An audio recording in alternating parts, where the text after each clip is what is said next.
it's been a while, but I'm going to give a little bit recap of what had been happening so we can all be caught up. In last time we met, which was several weeks ago, the party was sent by the High Priestess of Saloon, Justine. She sent Dorlak on a quest. She told him that in order for him to be worthy of carrying the tier of Saloon, he would have to be indoctrinated into the priesthood of Saloon. Even though he's a paladin, he's not actually a member of the priesthood. So she said that for him to be found worthy, she needs him to go on a quest to discover who he is.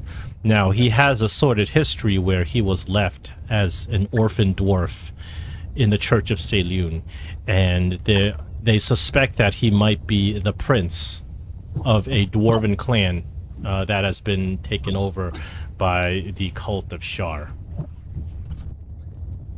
Okay. So the party is asked to go to Stonekeep. This is the ancestral home of the clan Buldermane, and the king of the clan Buldermane was named Torlun Buldermane. Torlun had an infant son named Auric, as well as a wife named Laduna, and Laduna died during childbirth, and she was replaced by this usurper kind of vixen kind of woman called Charlinth. Once Charlinth took her seat as the new queen of the Buldermane clan, it appears that she had betrayed them, and she was actually in disguise a cultist of Shar. Dorlak, you got a lot of feedback going on. I don't know if everyone else hears it. I switched to my different modem headset. I was hoping that would help. There's some feedback. Oh, now it's better. Because before, every time I was talking, it was, I think, reverbing back. Okay. Now it's better. Now it's good. Moving on.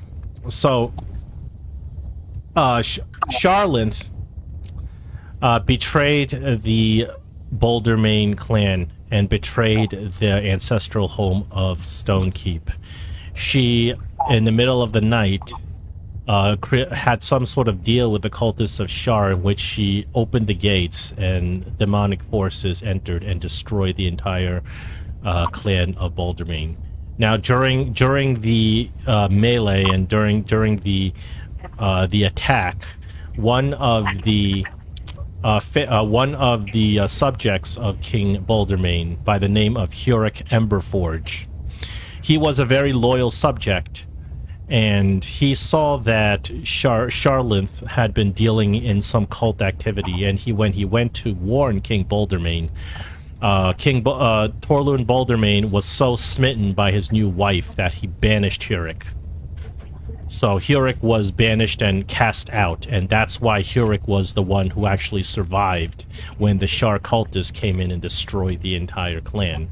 Huric ran in to try to help, but he was too late. Everyone was already slain.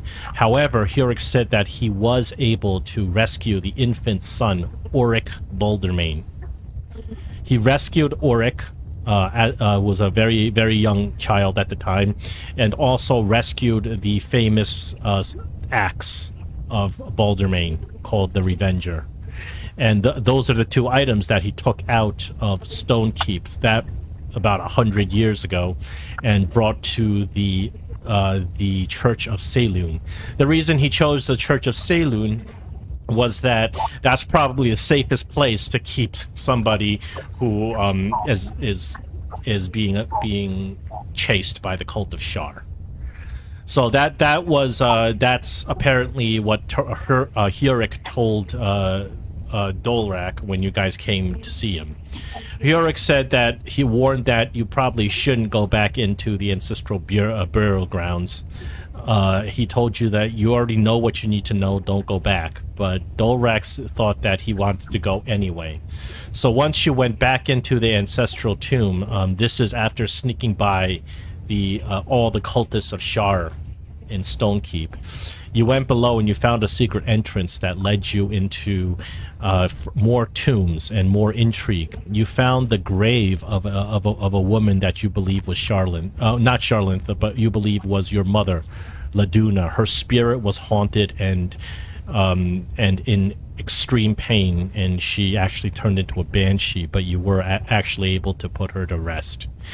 Deeper inside the tomb, you came upon a dark ritual where the cult of Shar was trying to sacrifice an innocent dwarven woman, and they succeeded in sacrificing her for favor with for some sort of favor with demonic forces. You guys intervened, but you weren't able to save the dwarven woman, but you were able to kill this priestess of Shar, which identified herself as Charlene. During the battle, she actually said that you are not worthy of this weapon that you have is not yours. You are not actually of the house Buldermane. And she was able to actually use the magic latent inside the weapon and try to wrest it. She did wrest it from you briefly, but now she's dead. Did I give you the parcel after defeating all these cultists? I don't think you did. Let me check. Let me look in the inventory. I'm looking at the party sheet and trying to see. We have a dwarven rune, a gem, some potions. Yeah, I did give you it. I did give it to you. Okay. Because there's that dwarven rune inside that parcel that she had on her.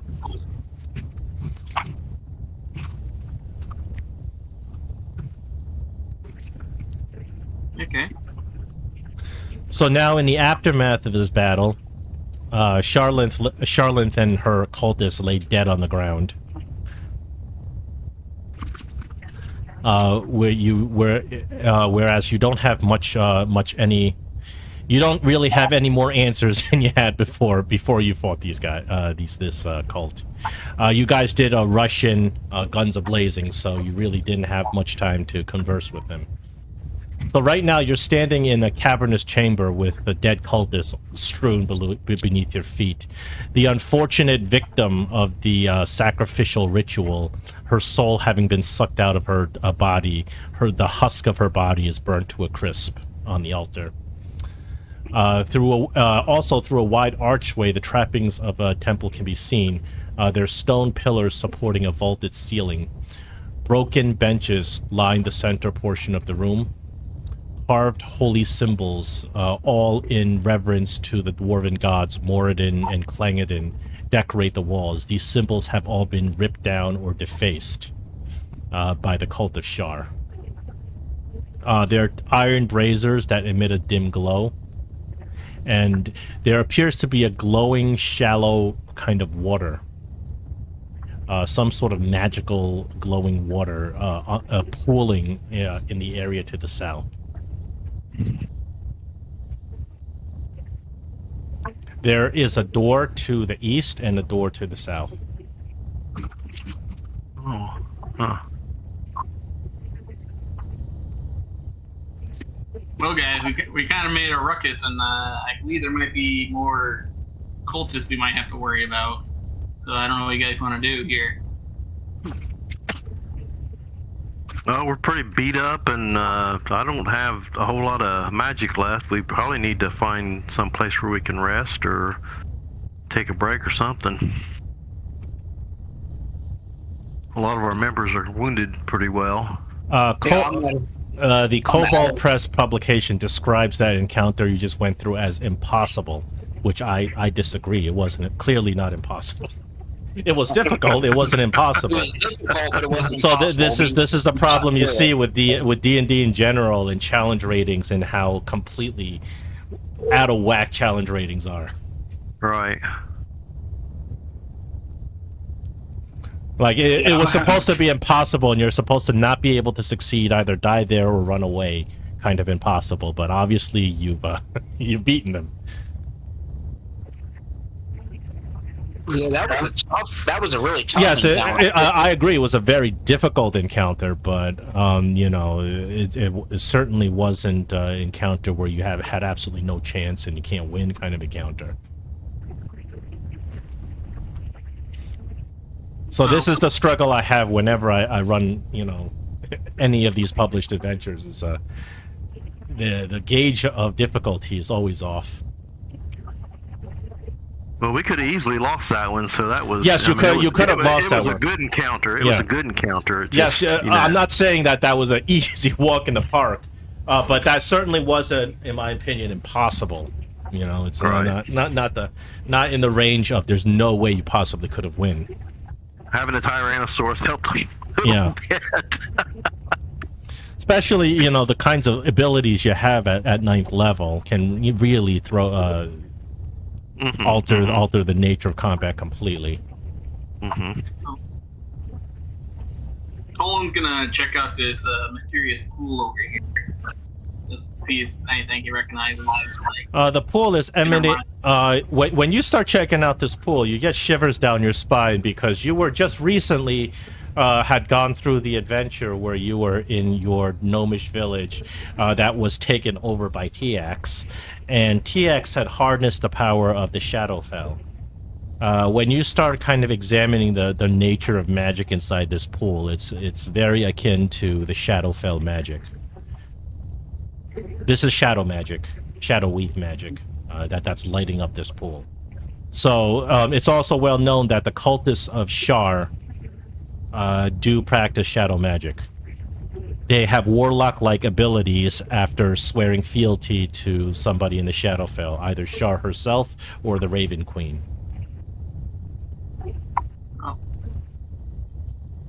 And you can see that there's the liquid on the ground is actually leaking across the door onto the other side of the door. I'll try to listen to the door, see if I hear anybody or anything. You can roll a perception on listening to the door.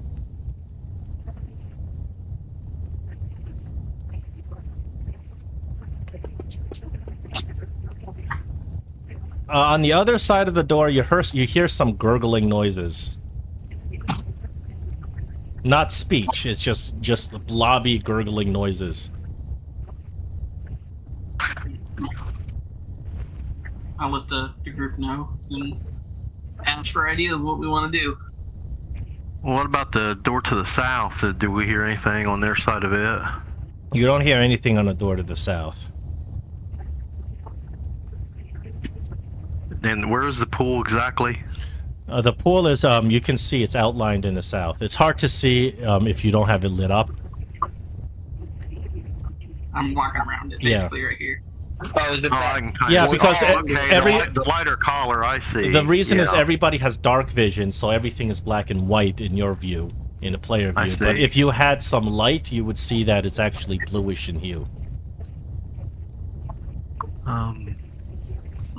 So because everybody has dark vision, everything is black and white. But if you put a torch on yourself or something, you can see the color of it.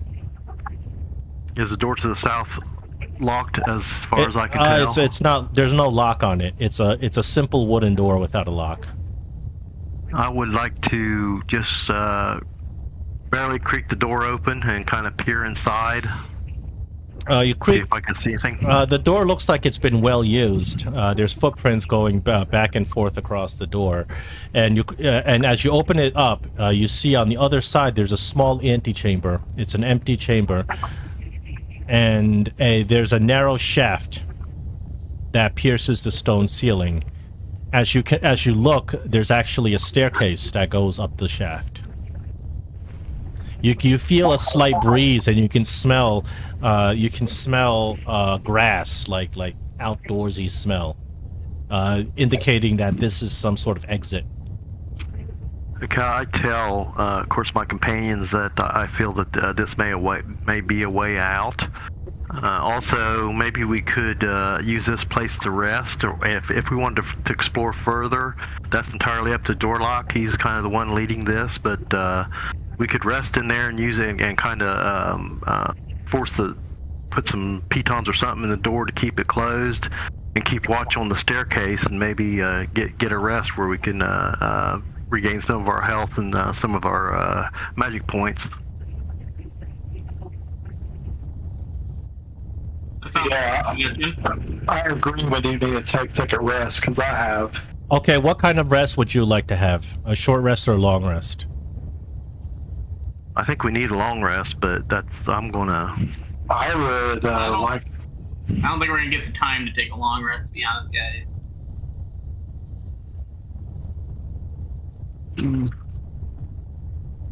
Well, again, I'll defer to Dorlak. I mean, short rest isn't going to do anything for. Well, short rest should get us some hit points back. But to get hit points back. But, So, It'll also restore my bardic inspirations, so but I don't know if it'll restore my spell slots. No, it's only warlock spell slots are restored. I think a wizard gets a spell or two from the arcane recovery. Right. Yeah. But, Yeah, which that's the wizard. I'm playing a bard. Bard doesn't get spells back. And sorcerers don't either. So. Oh, by the way, the Solasta, the new Solasta expansion.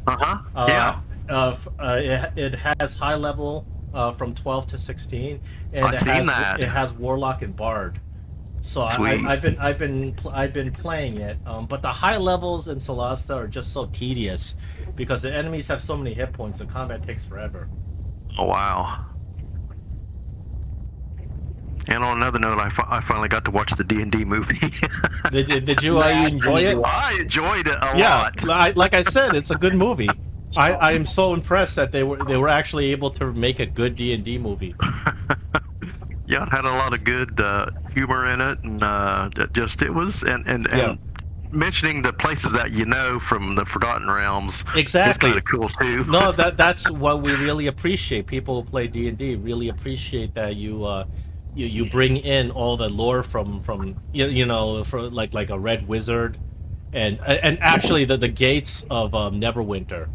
The famous big citadel and gates of Neverwinter. They depicted that. They depicted Icewind Dale. So we really appreciate that. Yeah, it was pretty cool. I would highly recommend. Yeah, there's people kind of moaning online because the druid's not supposed to be able to turn into an owlbear, and then the new 1D&D actually changed the rule, and now you're allowed to wild shape into an owlbear because of that movie. The owlbear was freaking awesome. Yeah, but I mean, it's just stupid. I mean, yeah. Oh boy. Anyway, back to the game. Okay, back to the game. Okay, so you guys talked about you want to take a rest. What kind of rest? well, I mean, if you feel that long rest isn't going to happen, we'll have to just do a short rest. I'm fine with that. Okay, I will give everybody a short rest here. See. Alright, so I get my bardic inspirations back. And you may roll all of your hit dice. Oh, this is not going good for hit dice. It didn't give it to me. Not so bad. There we go. All right. Yeah, as your levels start climbing, the adventuring, resting kind of mechanic needs to come into play a little bit more. Because when your levels get really high, you get more and more powerful. So, what the idea is, you have to conserve, your abilities. So that's going to come into play down the road a lot more, especially when your levels get to the double digits. Right. Your short rest restore by lay on hands or no? No, not your lay on hands. Okay, thank you. Oh, I used up all my hit dice and I'm still down. Wow. I rolled like 4 ones. Oh, that sucks. Yeah, the classes that benefit the most from the short rest are, of course, the warlock and the fighter, because the fighter gets his action surge back. And the wizard gets some spell slots, Yeah. so that's kind of an advantage. Yeah, wizard but it's not really not enough. It's not enough. I think it's like 1 or 2 spell slots. I know the bards get their bardic inspirations back on short rests after they reach a certain level. But the warlock gets pretty much everything back. Yeah, but they only get to cast like 2 spells. Well, that's the idea. Okay. Alright. I guess the only place we have left to go is to check out the temple looking area. Place to the east. Yeah. So your short rest occurs uneventfully. You guys catch your breath and kind of take a look around. It's a really it's a massacre of a scene here. But you were able to find one of those dwarven runes that fit into your axe. Yeah, how do I add that? I have it actually in the party sheet. Okay. Also, I'll put it in your inventory, no problem. Okay. Yeah. Can we identify the potions that are in the party sheet that we found? We were looking at them and kind of investigating them as we were resting. Which potions? Well, I got potion. I got 3 potions unidentified. Well, actually, there's 6 potions unidentified in the party sheet. 3 of one. 2 of another one and 1 of another one. Yep. I assume we found, or it came in the partial for beating this group of baddies. Thick leather belt. I've identified because if you guys have the identifiability, you can do it. Yeah, I have the ritual. For some reason, it's not going into your inventory for some reason. No, I grabbed it. Okay. I grabbed it. There's also a belt, and I'm identifying that as a magical belt. Belt of dwarven cat.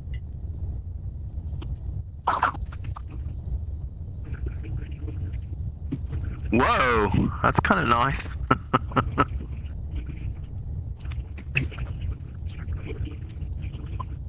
This is a belt. It has the emblem of Buldermane, the Buldermane clan on it. So it's one of the prized possession. It was on Charlotte when you killed her.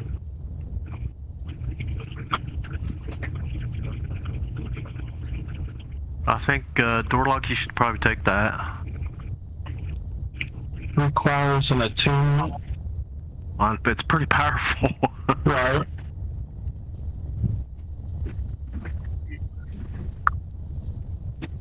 And then there's I think Dorlak and Tolan should take the potions of greater healing. However you want to split that up. And Tiny can have the potion of healing because I have a few. I'll take 2 if it's okay. You can take 1. I mean, you guys end up getting the most damage, it seems like, so I think it would be advantageous to the party for you guys to have those. And like I said, Tiny can have the other potion of healing. I'll just take the potion of cold resistance, just because.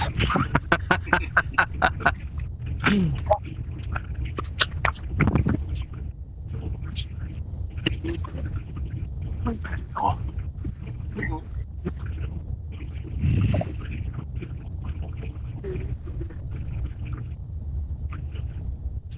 Cold resistance. Oh, what am I doing wrong? Cold resistance. You can just, if you just drag and drop it into your inventory. Yeah, that's what I was trying to do. I don't know if I was grabbing the whole thing or wrong. Oh, I got it. You grab it from the red. I got it. Where? Somebody can take the potions of poison. Can you poison weapons with that, John?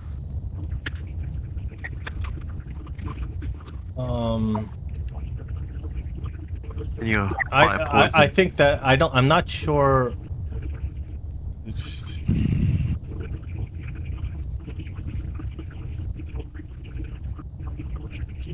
Yeah, I think you have to drink it. It's I know in the game, in the Celeste game, you can apply it to the weapon, but I don't think that mechanic is there in 5th edition. Because then you're gonna have to like figure out how long does it last on your weapon. Is it one hit or is it several hits? And then does the person take poison? Because it's I think it's last. It only takes one hit, then it's gone. But I think Tiny should take the poison. I have a feeling he would be the one administering it to someone if we needed to. okay. Yeah, if you ever need to administer poison to anybody. Because he's the one with the sneaky hands.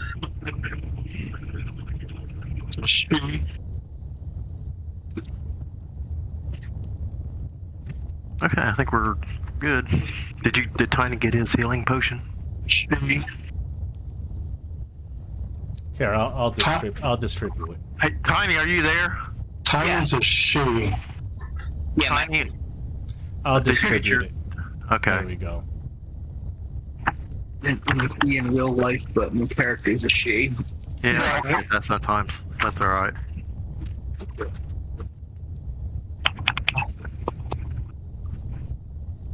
Okay.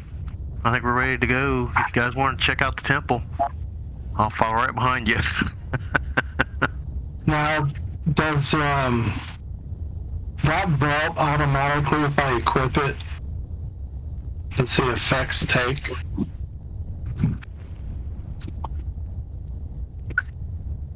Does anybody know? I'm How sorry, long does it take what to was that? attune? How long does it take to attune his belt? Yeah. It takes Yeah, a short take a short rest rest. to attune. So if you would have put it on, then you could have had it attuned by now then. Okay.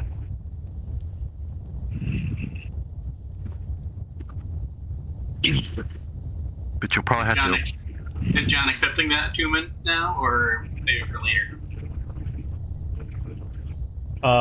It's up to you. Do you want to tune it now? It's up to Because you. the issue is the belt also has a couple of stuff in it that we probably have to make scripts for. Oh, okay. Because there's the persuasion advantage, and then advantage saving throws against poison. He already gets that, doesn't he? Being a dwarf, or... Yeah. Well, it's a belt of dwarven kind. The idea is it turns you into a dwarf. Yeah. Oh, I see. So this that effect is kind of redundant. So the advantage against poison and stuff is redundant. The dark vision is redundant, and reading and writing dwarvish is so does the redundant. belt of dwarven kind actually turn you into a dwarf? It just gives you some abilities. Doesn't really turn you into a dwarf. I can grow a beard faster, potentially. Okay, it just gives you like poison resistance and things like that. Well, it gives you dark vision, poison resistance, and the dwarvish language. But also, it increases your constitution, and it gives you advantage on persuasion checks to interact with dwarves. He's already in.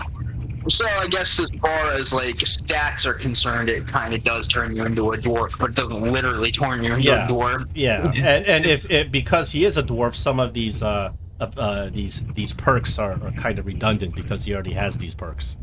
Really, all he's doing is giving himself a +2 constitution. Yeah. Which, I mean, probably would benefit him the most.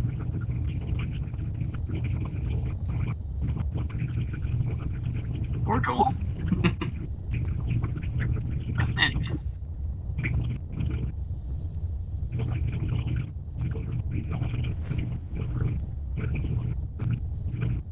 So I guess we're gonna check out this other door before we possibly go upstairs outside.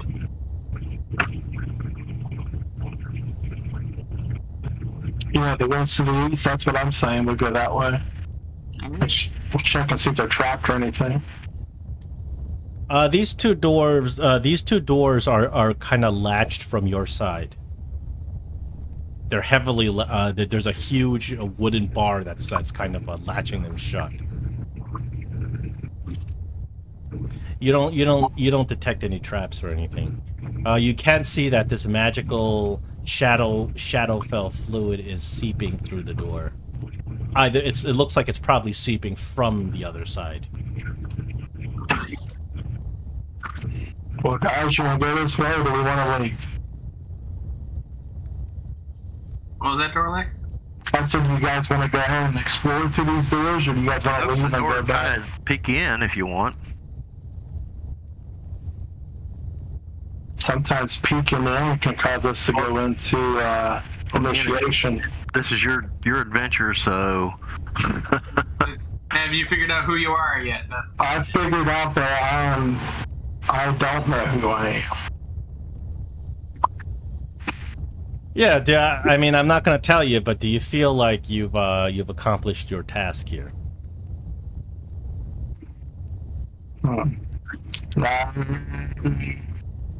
I said we go through the doors.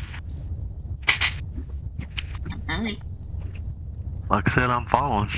So you it takes a lot of effort, but like this bar is wedged in there, like sealing the door shut. But you lift the bar and it clops. The piece of wood just clops on the ground, and then once that happens, the door just slowly creaks open. And on the other side, you see the entire floor, the walls, the ceiling, everywhere is covered with this green goop. This Shadowfell goop. And there's a long, narrow hallway that goes all the way down. You hear some sort of slurping coming from the other end. Well, I guess I'm gonna... You guys want to follow behind me?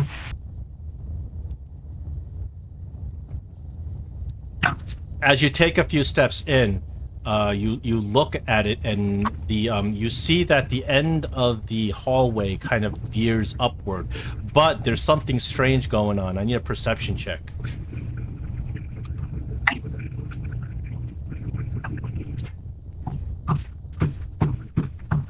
My perception sucks. Mine wasn't much better. All right, you're surprised.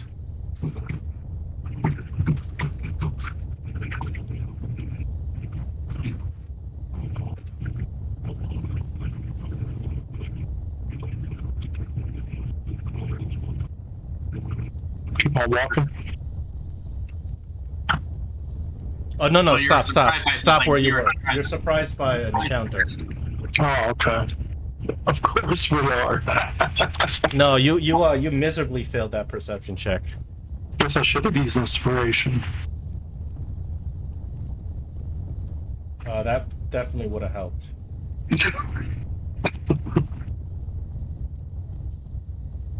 Okay, I'm setting something up.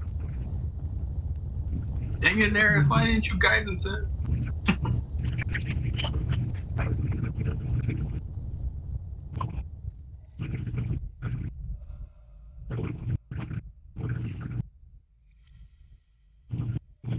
You may roll initiative. Oh, all this? Yeah. Okay.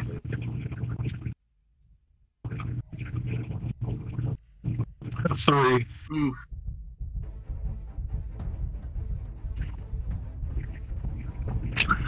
Crap.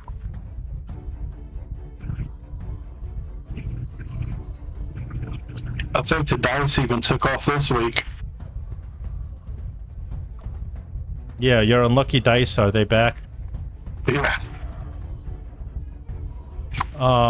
What happened to my bar? Oh, here it is.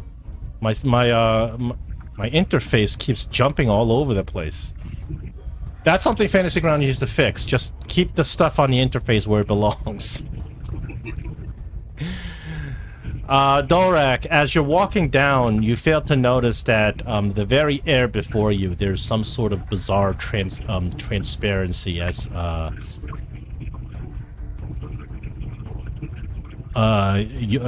giant bulbous cube just comes into view.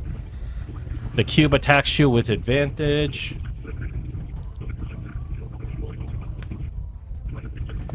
Because of the surprise. It does hit you. You take this much damage.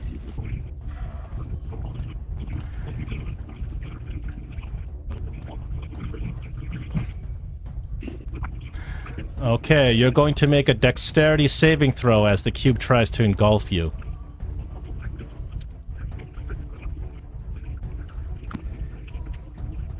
Oh, I was going to roll for you, but you can roll. Oh, my bad. Oh, that was not a good roll. You should have let me roll for you. I should have.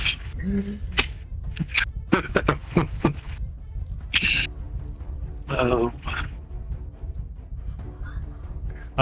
You have been absorbed by this cube. Nice. You take an additional 3d6 acid damage.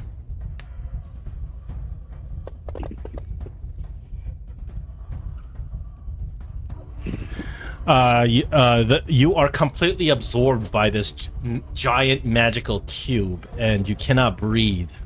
You're restrained, and you're going to take a lot of damage at the beginning of your turn. So I'm putting that effect on you. Does the cube have roll initiative? Oh, that's a cube surprise roll, so I'm going to roll its initiative now.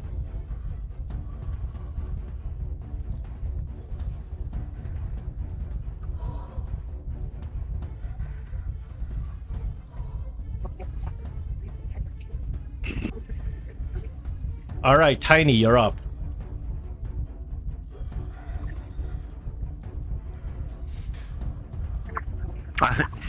Tiny, where are you? Oh, there you are. You're muted, by the way. Yes, you're muted, Tiny. There you go. Alright, do I see what just happened to Dorlak? Yeah, you see. At this point, once the cube attacks Dorlak, everyone can see it. Before, it was kind of barely visible because of its transparency. Okay. Well,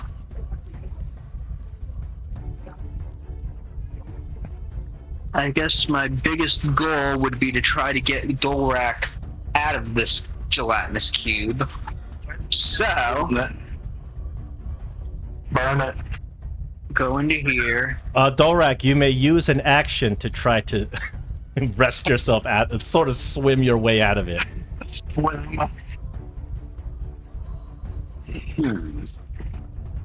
Well, let's see what spell slots I've got here. I got a second level slot. I'm gonna use it to cast Shatter on the cube.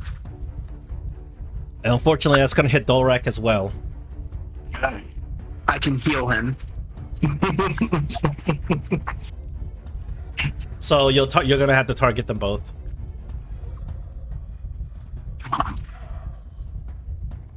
It's potion of water breathing. Alright. And then, alright, I'll just say I target them. And Dorlak, because you're restrained, you might automatically fail that save. Let me see. Restrained. Yeah, you have disadvantage on your dex. It's automatic, but you're going to have disadvantage on that save against the Shatter. Oh, wait, no. Shatter's Constitution save, right? Yeah, it's a Constitution okay, save. so no, you don't. You actually, you'll be fine. And alright, I'll go ahead and cast it. And... Oh, man. The gelatinous cube succeeds, and Dorlak rolls a nat 1 on the save. Oh my goodness. Alright, so Dorlak takes the full damage, and the cube takes half. And... Alright, so what I'm going to do, as my bonus action, I'm going to untarget the cube, and I'm going to give Bardic Inspiration to Dorlak. There, I untargeted for you.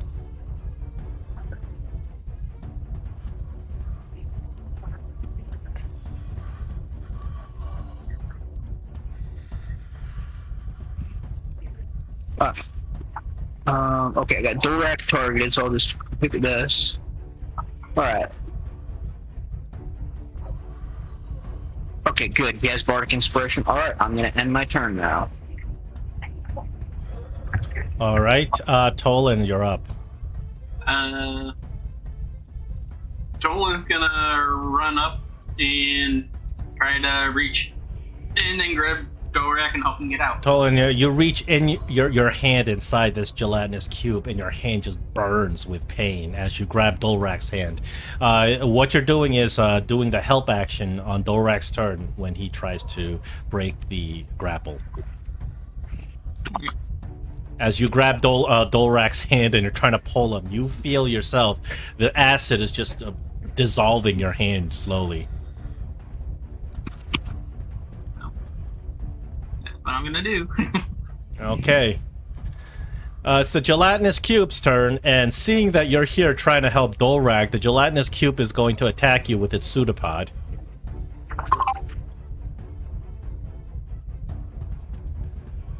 What it's gonna do is it's going to do one attack against you.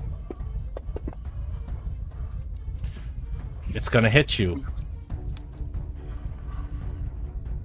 Do its acid, and now it's gonna try to get you to join Dorlak. It's gonna come over and engulf both of you. Dexterity save against you. I'm afraid it's got both of you. Oh boy, that didn't go as planned.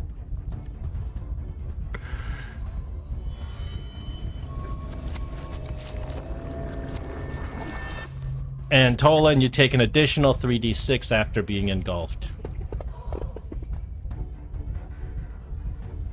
All that healing I just did. Neris, two of your party members are inside the gelatinous cube. Right. Want to join us? No, thank you. I'm gonna move up to about here. Well, I can't see around the corner. I'm just gonna go right behind Tiny, and I am going to cast Chill Touch. Is Snare Escape not working? It is for me. Why? Yeah. I hear nothing. It's working for me. Oh, I didn't even turn it on. Do you have the right link that you're using? Ooh! It says it's your What I'm talking game. about? This is the link I got. Yes, that's a critical hit on the gelatinous cube. That's how you do it, guys. He's still only wounded, though. Okay, I will. That's all I can do, so I'm gonna pass my turn. Come on, guys, you can get out of that thing. As you hit it with your magic, part of it dissolves, but as quick as the part of it that dissolves, magic ooze from the wall just refills the spot, as if it hadn't taken any damage at all. Dorlak, it's the beginning of your turn. You start getting digested, thus the 25 points of damage. Now, during your turn, if you want to try to break out of the gelatinous cube, you'd have to use an action. Use an action to it is a strength check against to try to swim out of this gelatinous cube. Okay, with inspiration. You can use. You have help from Tolan, so you already you don't need inspiration. Oh, okay. It's a flat strength, not athletics or anything. Just a flat strength. Abilities, strength. Right. Multi-abilities tab. Yeah.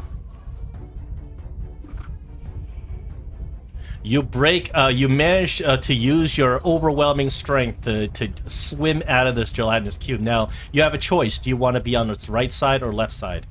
Somewhere within 5 feet of it. I want to be on the same side of Tolan's. icon is one. Tolan's kind of floating around next to you. Yeah, I want to be on the left side. Okay, so you swim yourself out and put yourself over here. That way I can... holding onto my hand to pull me out. Right? However, he can't do that because he used his action to swim out. Oh. So he can't provide the help action for you. It took all of his energy just to get himself out. So I will take away that restrained effect. Did he regenerate? Would that be considered regeneration? Because chill touch, he can't regenerate. It's not considered healing. Oh. It's more flavor. I'm not healing him. It's more like. Okay, I was going to say because So he's not regenerate. I haven't given him more hit points in terms of the thing that they killed him. Never mind. Yeah, this is more of a flavor description. Okay. This I'm trying to tell you that you're not gonna. This thing is as long as it's in this corridor, you're not. It's gonna just keep absorbing more and almost like it's not taking damage. Just kind of give you a hint so you don't TPK. Okay, anything else on your turn, Dorlak? You still have a bonus action and movement. If I move, is that the attack of opportunity?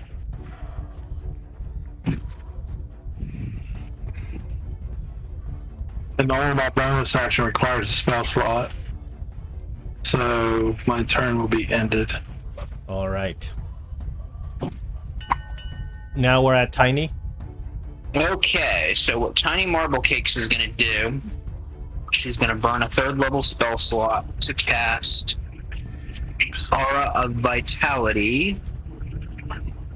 I'm going to untarget Dorlak, and I will target myself and cast the Aura of Vitality. And then I will use my bonus action to target Tolan and use it to heal him.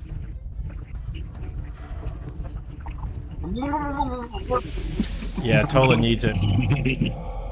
And I will end my turn. Tolan, you're up. In the beginning of your turn, you're gonna have to. It's gonna take. You have a lot of damage to take. Hold on. Oh boy. Block Block it. Block most of it. Got too many dice. Tolan, you are brought down to 0 hit points and are I unconscious. had a way to get out of there too. We gotta get him out of there quick or he's dead. Just judging by how these gelatinous cubes work.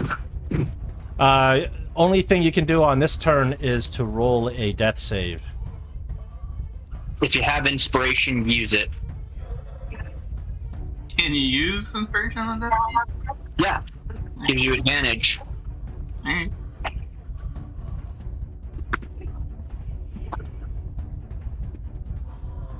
Alright. That is a successful save.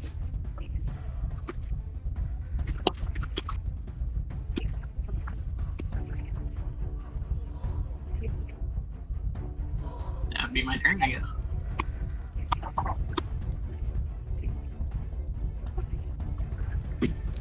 Remember, at the beginning of your turn, there's nothing I can even do about it as a DM. You will automatically start taking damage. Beginning of your next turn, even though you are unconscious. All right. The cube's turn. It's gonna bring Tolan with it, and it's going to once again attempt to attack and engulf Dorlak. Attacks you with a pseudopod. I have a question with these, as a reaction, can I use the force shield? For the force resistance? You can. I rolled a crit against you.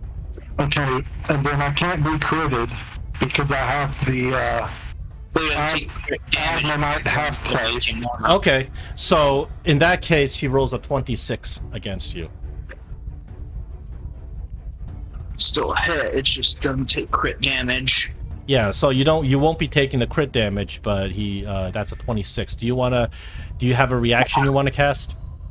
New Dwarven Ring gives me Force Shield as a reaction. But I'm not sure what the Force Shield does. Confer Force Resistant until the start of your next turn. Force Resistant doesn't help you here. Okay. That's all I can do, I guess. All right, you're gonna be taking that 3d. I'll be dead. You're gonna be taking that 3d6. You're not necessarily dead. Oh, I'm sorry. He rolled. That was a mistake. Because he crit you, there's no way for me to turn off the crit damage. So let me divide that by... oh, man. Now I have to go backwards and figure out how much. So I'm going to divide that by 2 and call it 14 points of damage. How many points of damage did you have before? 70. 70, so you have 1. I have 1. You have 1 hit point. Oh, you're still alive. You're still going. I'm going to now get rid of the unconscious prone effects. Okay, now here's the big moment of truth. Oh, hold on.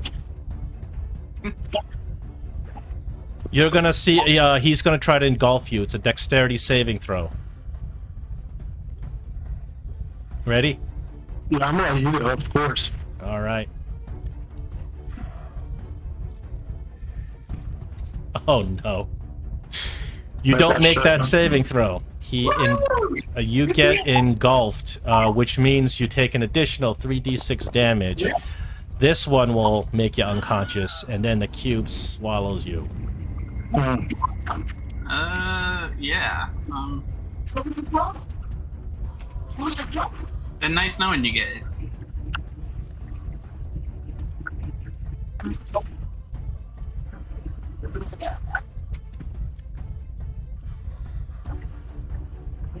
Oh boy. Neris. Well, I got 1 4th level spell left, 1/3, and 2 second. Do I have a 5th? No, that's Well, not right. just be happy it's not that 10,000 HP gelatinous cube that I had from the test.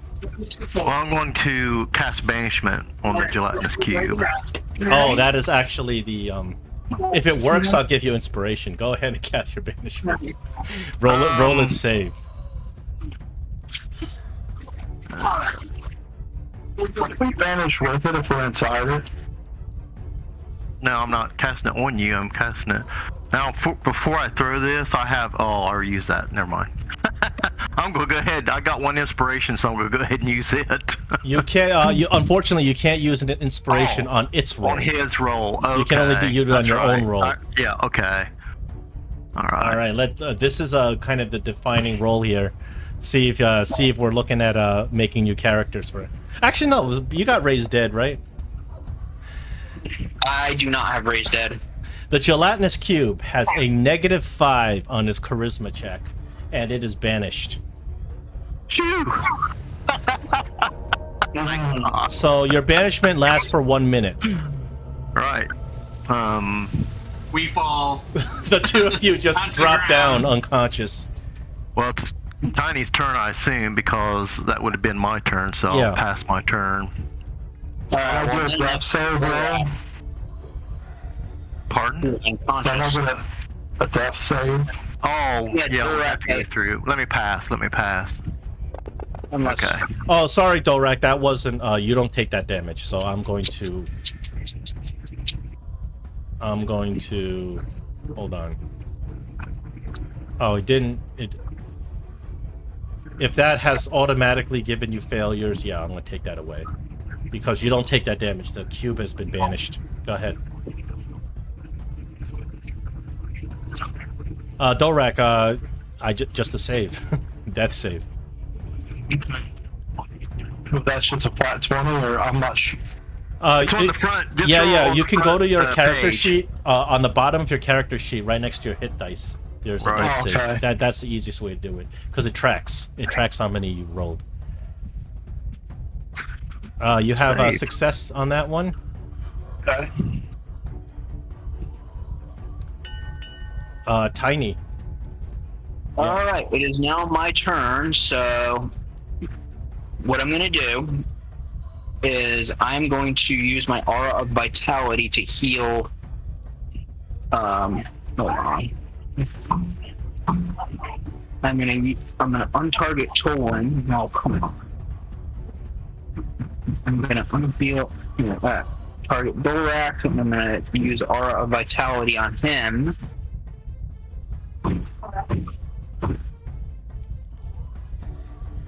Oh, sorry, wrong button. Retcon that.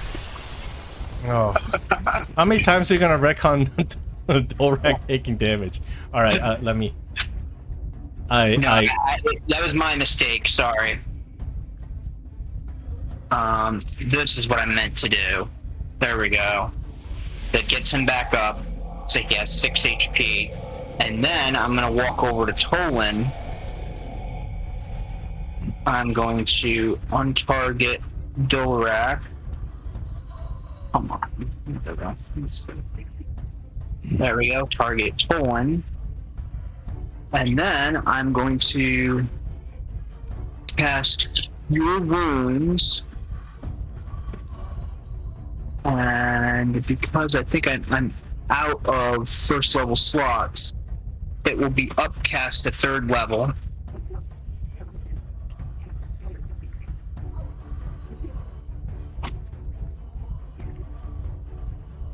Your Wounds upcast to 3rd level.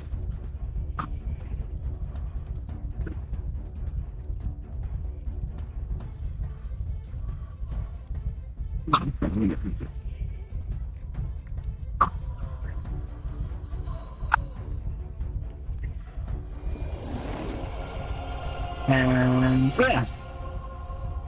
And that's the end of my turn. What happened?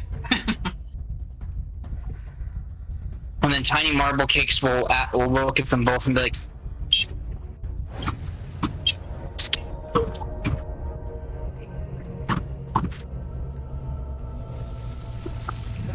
All right, so we're temporarily out of combat.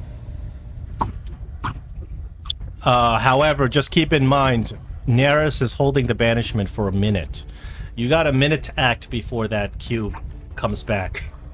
Okay. Unless you're lucky enough for the cube not to be part of the material plane. wait a minute. Well, we may not know this in-game, but you know what? I'm not going to say anything. There. Expansion like Gilder Hilly. I say we get out of Dodge. I say we get out of here. Yeah, disengage, retreat, head back to the To the steps. no, we're going rolling back to Justine.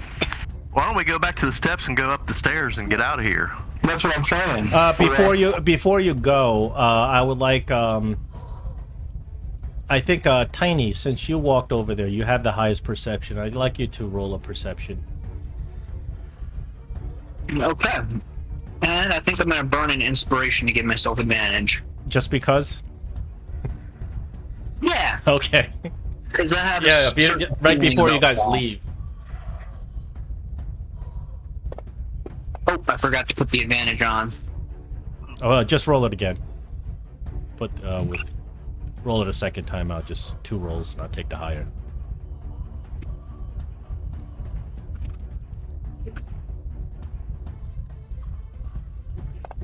It's been a while since I used Fantasy Grounds.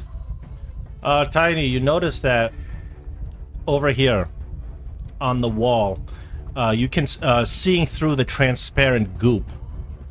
You notice that the wall has a trap door.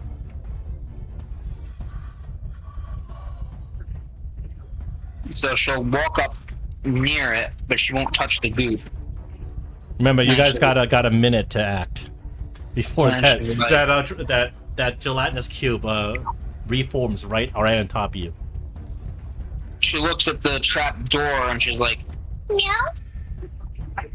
And then she looks at everybody else is like, there's a trap door there, meow meow. I think you either gotta open it or we gotta go because we don't have that much time.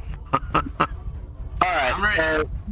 I'm gonna come over to Neris and I'm like, if you need to release that, I'm gonna drop a fireball in that area. So whether those guys are there or not.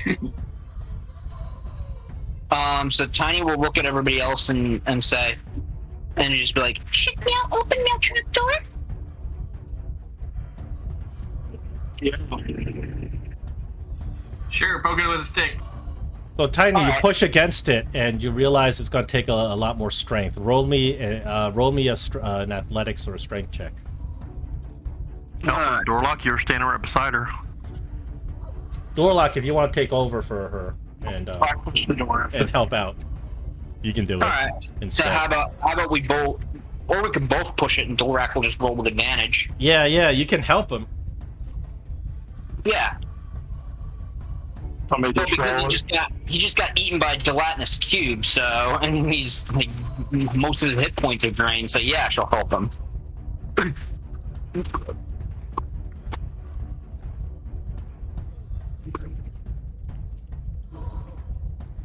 Just roll advantage, Dorlak. What's he roll in athletics? strength. It's actually it calls for a straight strength check. That's what I rolled, was straight strength. I didn't. Oh, Oh, you just roll the raw strength the check. 12. Yeah. Is that with the advantage? Yeah. That should Wow. that's enough. DC is 11. I didn't hear the. That dice should be roll. enough. DC is 11. You hoist the trap door open because the reason it's so hard to push is because all this muck is sticking it in place. You hoist it open and there's some sort of tomb on the other side.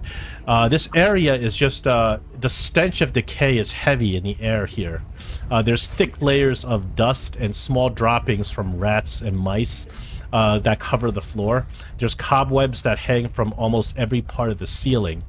Right in one of these alcoves, you see what appears to be a small package, very very tiny little thing wrapped up. In this Grab it alcove. and let's go.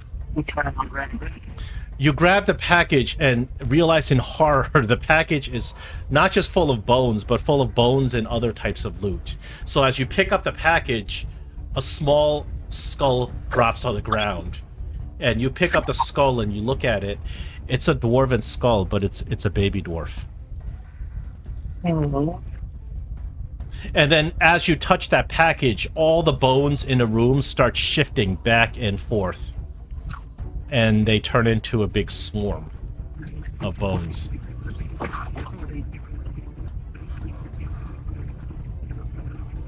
Run, you guys! While this is going on, can I chug down a greater potion of healing? Yeah, of course.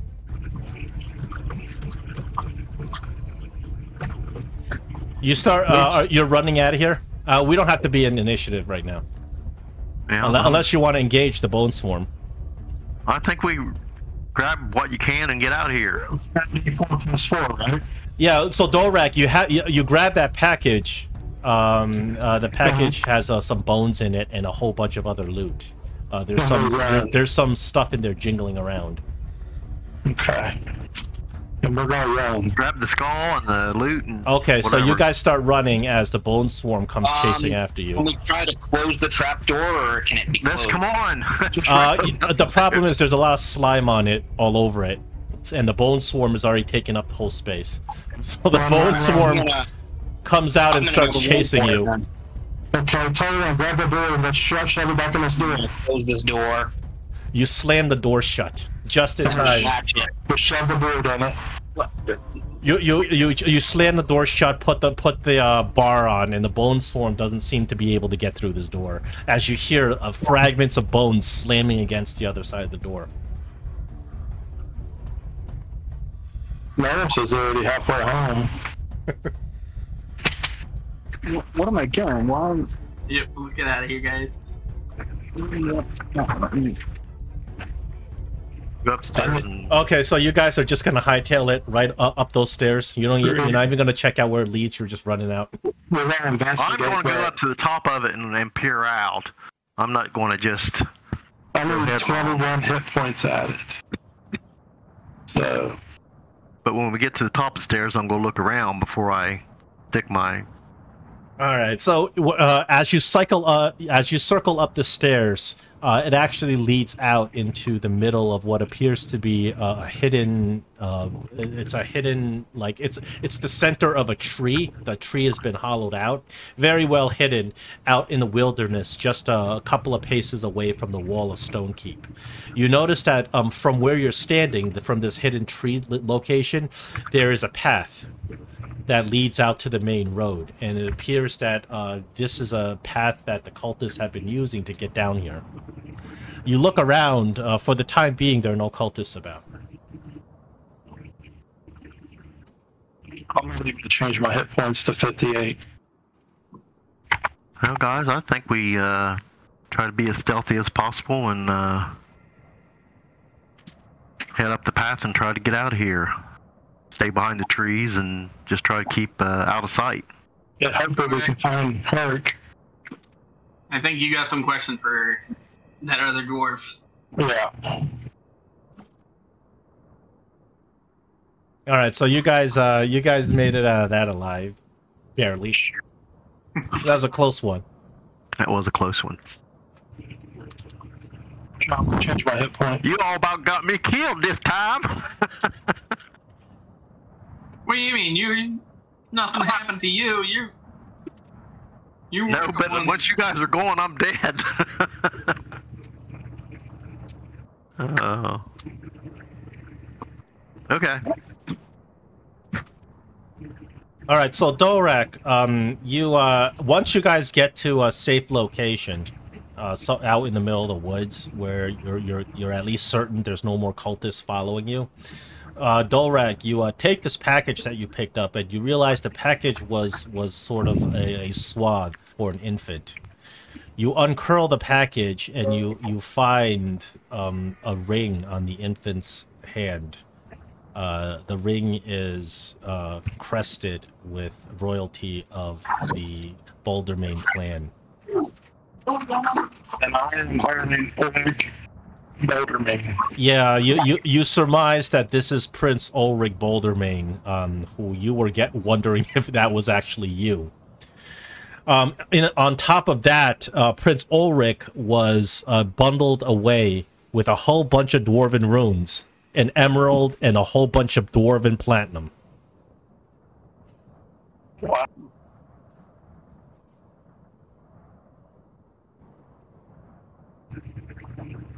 Nice. And these runes happen to be for the sword? Of course. These runes are ones that fit into your axe. That's what I meant, the axe. Yeah. How many more slots do you have for your axe? No, I believe that's it.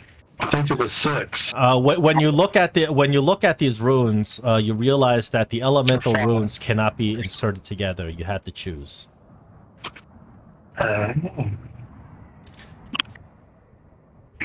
So you can only use one element at a time. Is that what you're saying? For now, yes. Unless you find even more magical ways to enchant your axe. Once he puts a rune on there, he can't take it back off and replace it with another one, or No, he can. It's okay.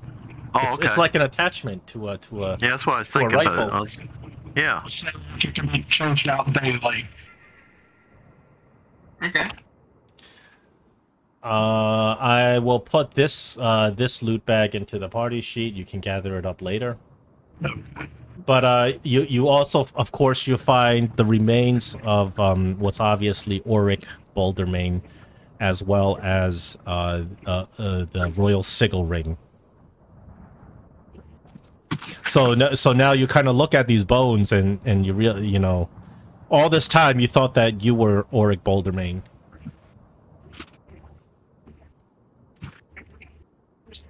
I am. Think I've got it figured out.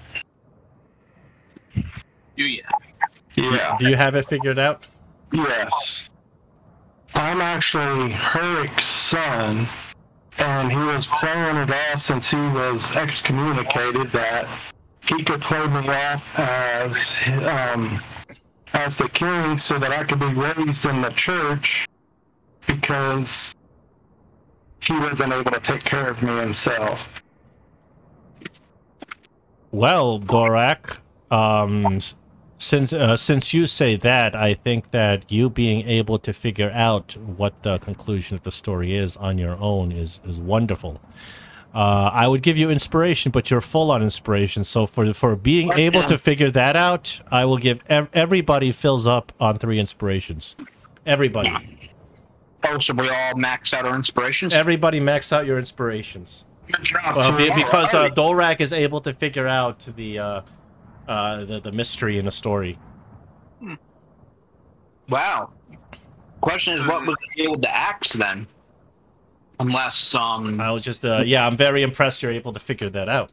Unless he stole it from them after. Or he took it out of the dead king's hands because it was buried with the king. So he must have stole it from the king's tomb.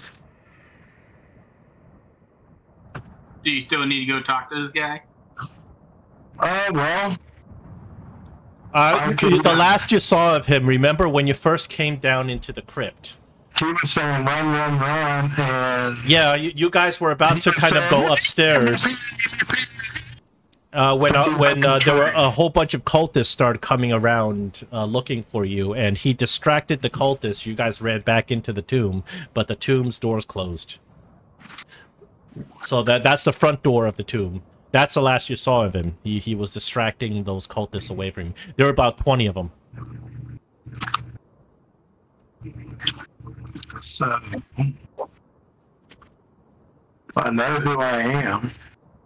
Now I'm ready to go fight more bad guys. If she'll let me. If I'm worthy enough to, since I'm not a king's heir. Well, what would you like to do now? You guys are in a pretty safe spot out in the woods, relatively far away from the stone keep. Rest.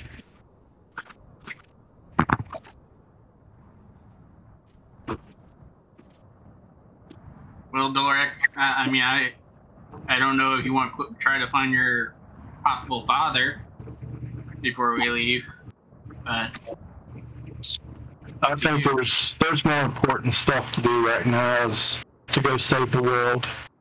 all right. That's how you feel. Yeah. I'm sure we'll run across them again.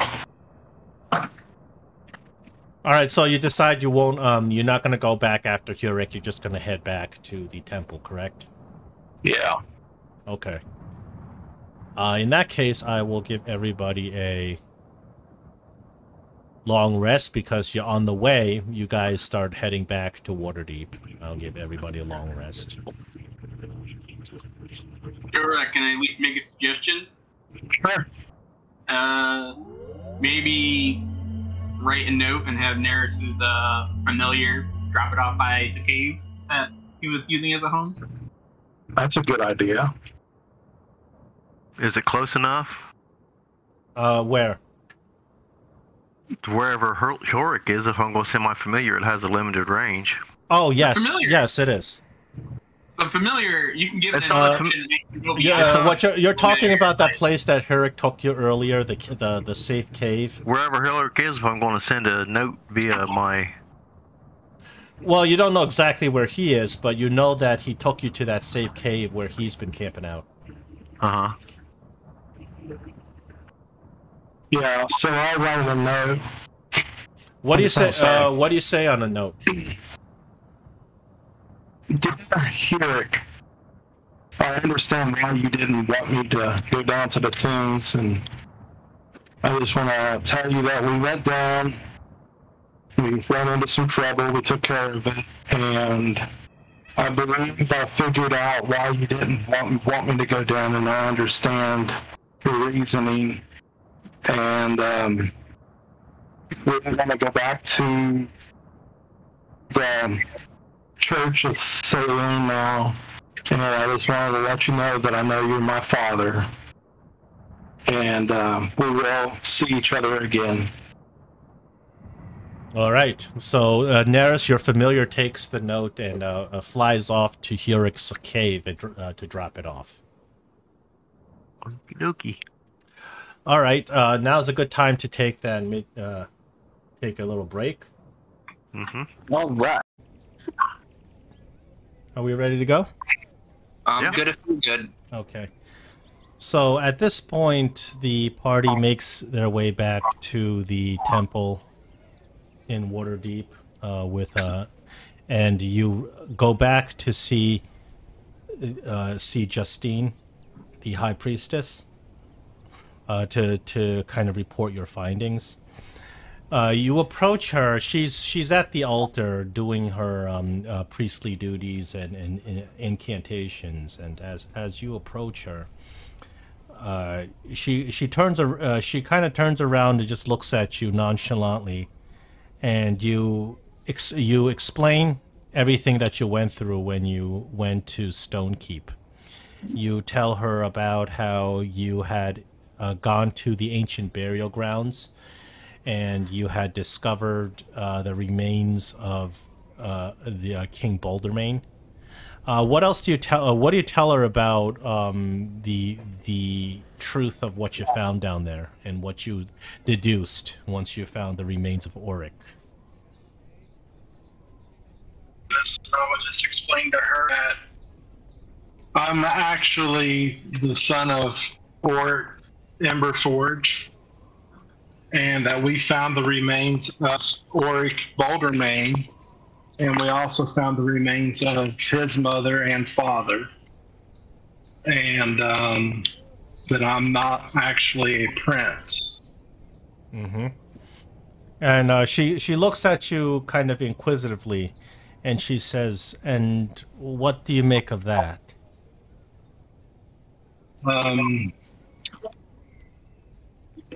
I wasn't here to be royalty. I'm just here to be the protector of the church. So my role and the way that I feel has not changed by knowing who I really am. She says, "And yet you still wield the axe that should only be wielded by the royalty of Dwarven clans."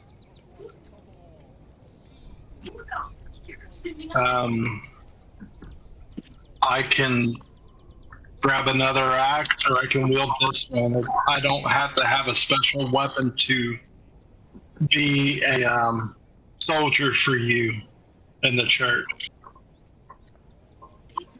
She looks at you and she says, "I will not tell you whether or not you should be wielding that axe, for the laws of Dwarven kind and the Dwarven gods do not hold precedence in your task." So she says, "I see that your devotion to Saloon has not wavered, but knowing who you truly are, have you come to terms with it?" Yes, I come to terms with it.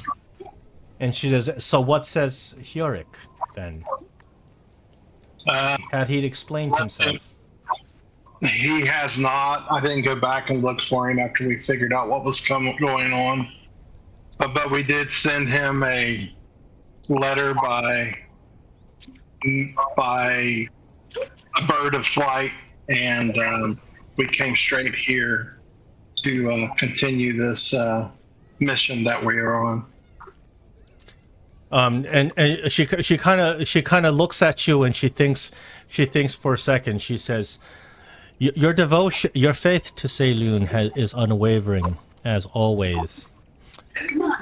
But as to the question of why I sent you to Stonekeep, it is no secret to me, a diviner, that you are not Prince Auric Buldermane. But I needed to see. But I need to see if you. Oh, so there's some interference. I'm sorry. Who's causing it?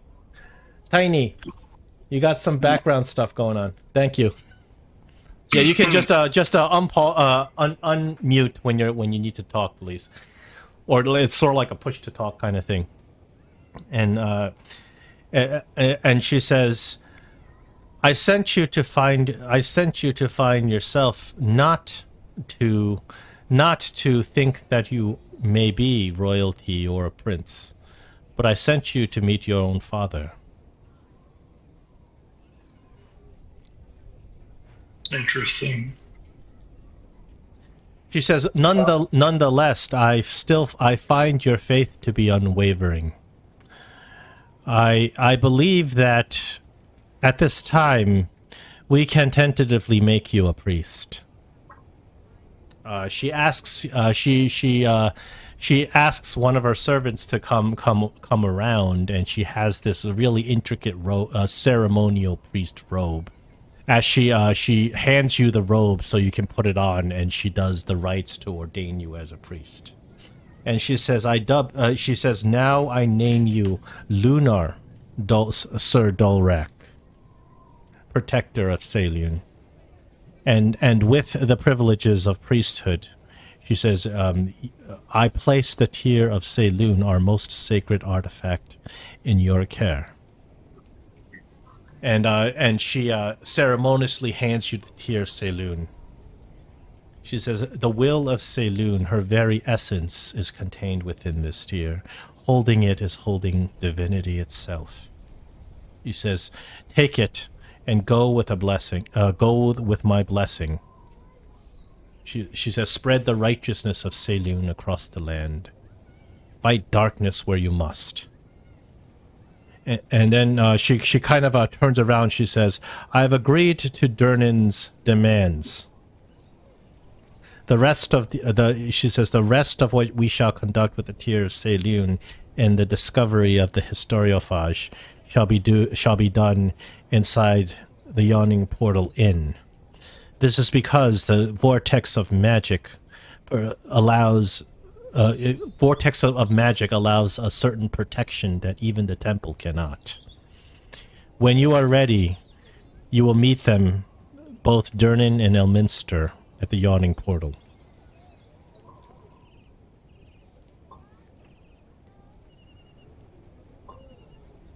Thank you, Justin, or Priestess Justine. She says, I look forward to hearing of your success in this endeavor. And she says, I do not know what even lies at stake at this time.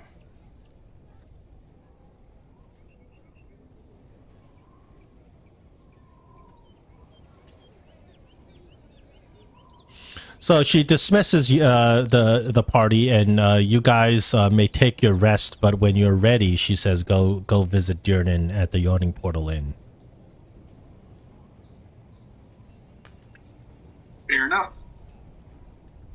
Sounds like a plan.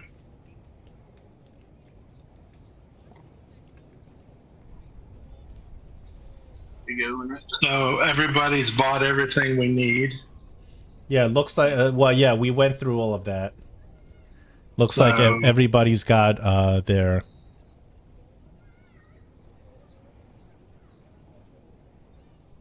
Got our ducks in a row. Yep. All right, well, let's head to the Yawning Portal Inn. Is that what it's called? Yeah. Okay, so because it's been quite a while since U.S. players have gone there, I'll just do a little refresher. Actually, I don't know if our players have been there. Not your characters. Yeah. But even U.S. players, it's been a while. Yeah. It's been quite some time since you've been there. So, the Yawning Portal Inn is a very famous place located on Rainrun Street in the Castle Ward. It's near Castle Waterdeep. It is probably the most famous inn in all of the Sword Coast, because the establishment is named after a large well right in the middle of its common room. The well is called the Yawning Portal, and the well descends into a maze-like dungeon called Undermountain. Undermountain is a dungeon that was built by the mad wizard Hallister many centuries ago. And there were many treasure seekers that used to go down into Undermountain through this this little opening above ground, just to go through his dungeon to see what kind of loot they can get out, because the kind of loot that's fabled to be down there is legendary. One of these adventurers goes by the name of Durnan. This guy. Also the guy in the background. He's a famous, a very well established fighter, and he and his party went down to Undermountain. They had become rich based on the loot that they found in Undermountain, but also among all the other loot that he brought back from Undermountain, he has also brought back the historiophage. That's where it came from. Over the centuries, Durnan has an unnaturally long life. Even though he's a human, he's lived for hundreds of years, and it's not clear what kind of magic has kept him kind of not aging and strong and still a capable fighter, even though he's several hundred years old. But once he became very wealthy, Durnan, as you guys eventually found out, he also is a masked Lord of Waterdeep. They are the rulers of Waterdeep that wear masks when they convene, so nobody knows who they are. But Durnan has already... it's been revealed to you previously that Durnan is one of the masked lords. And he built the inn around the Yawning Portal, and he would charge people to go down the portal. He has a little pulley, like a well, with a platform, and he would lower people down. Adventurers would pay money, go down there, and if they're lucky, they'll return. So that's the shtick with the Yawning Portal. As you guys approach the Yawning Portal, it's a stone building with a slate roof and a signboard that reads its name, the Yawning Portal, hanging on chains on a black iron pole above the front door. You walk into the Yawning Portal, and this is the layout. It's a 3-story inn, and of course, all these people aren't there. This is just a demonstration of what it can look like and the amount of space it has. So it's got 3 floors. It's got that big portal, big hole beneath with a pulley system that they lower adventurers down. It's got. I like the picture where the bard is running to the ramp to catch up with the other adventurers, being lowered in the well. Yeah, that's the general gist of what the Yawning Portal looks like, but when you get there, it appears that it's completely empty. You come to the door of the Yawning Portal, and it's open. The front door is open, and you can just walk right in.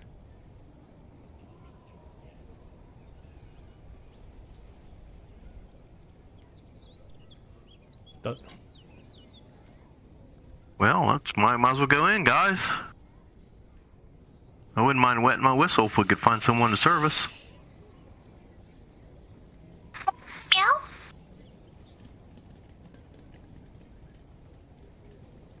For Tiny. Let's go right in. This the door?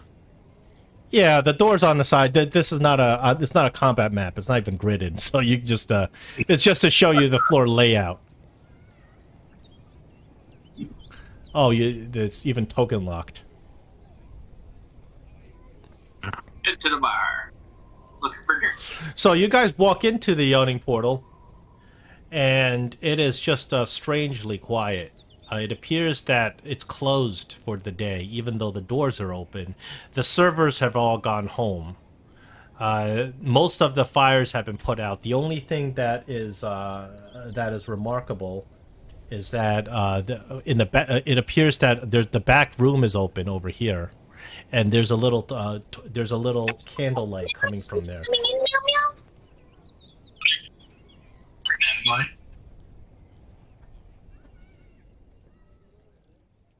Alright. Head over to the light. Go into the light.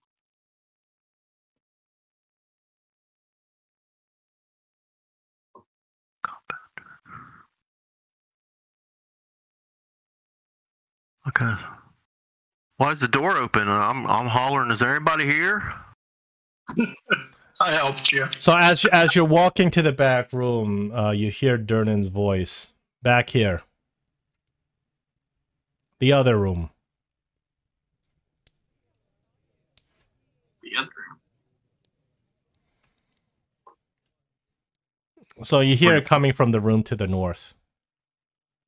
This the room you entered appears to be Durnan's office. So Meow table for yummy food, meow meow. So you walk into as you approach this room, the door is already open, and Durnan is there. Also, Elminster is there. You met these two before. They are Always a different picture of Elminster. Yeah, this is the original picture of Elminster. Oh wow, and he's got a sword and a pipe, and he's all happy looking. Yeah, this is the classic original picture of Elminster. It actually wasn't even it was black and white, but somebody colored it in. They did a good job though. So he looks like a jolly, like he'd be like kind of like a jolly Santa Claus like character. Yeah, he kind of plays multiple roles depending on what you need him for. However, there's a third figure in the room.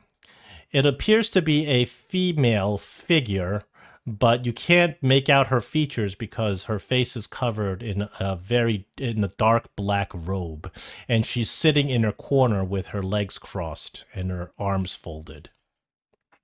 And Durnan says, "Ah, you're here. Have you settled your affairs? Are you ready?" In the center, center of the room, on the table, lies the historiophage. As you enter the room,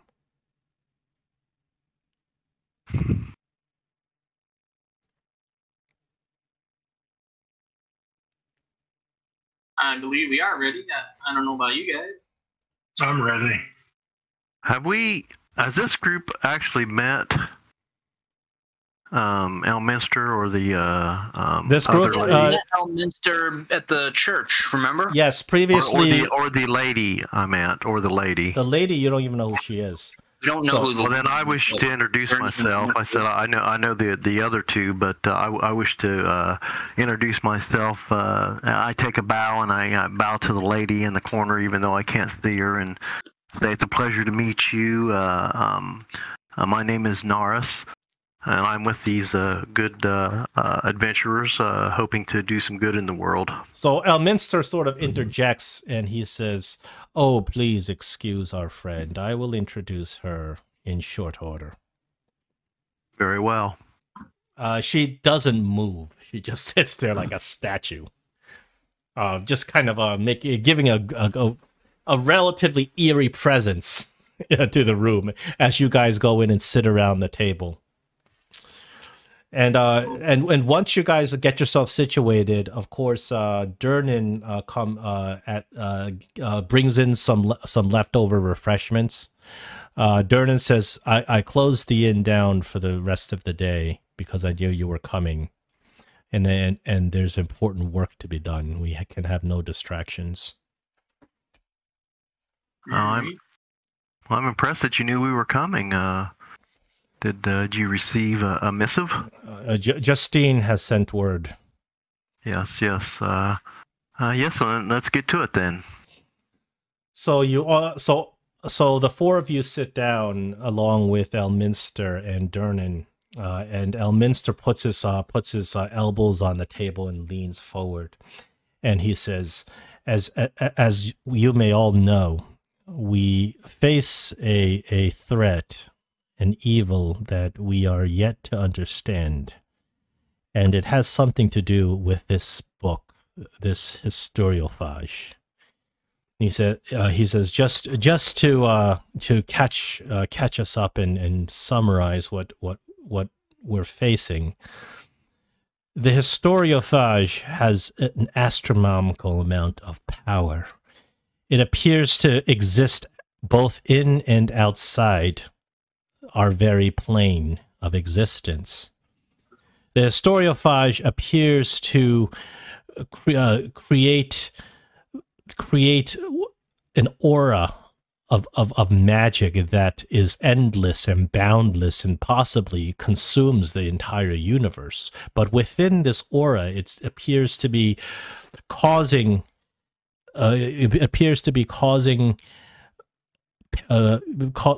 causing phenomena in which history and memory is erased among everyone who shares it.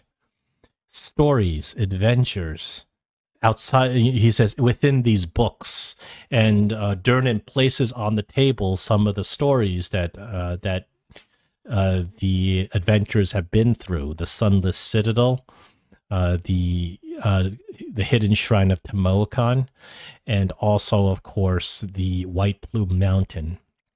He says the historiophage, furthermore, reacts to the tear of Selyun. When brought together, it appears that the historiophage creates a temporary demi-plane in which adventurers, or whoever is chosen by the tear of Selyun, enters. And once they enter, they undergo the stories that have been erased from our collective consciousness. Furthermore, the historiophage asks for each story to bring back an object, some sort of artifact. And then Durnan, on top of the table, there's a package that's kind of wrapped up with furs, and he unwraps the furs, and you see the historiophage artifacts. Just to review them, he shows you a white apple obtained from the Sunless Citadel. He says, this is a white winter apple from the Gulthias tree of the Sunless Citadel. It is said to contain a poison that can kill any creature, any sentient creature. And then the next thing, he says, this, a cloak from the vampire lord Count Strahd, said to hide whoever wears it from the sight of even hiding even from true seeing. And then he shows you a hammer, and he says, this, the hammer used in the creation of sentient weapons, but broken. And then he shows you from the shrine of Temoakan, the famous mask of the betrayer. And finally, he shows you the object that you brought back, and Black Razor. Although it's magically inert, it was brought back from White Plume Mountain from the hands of Caraptus.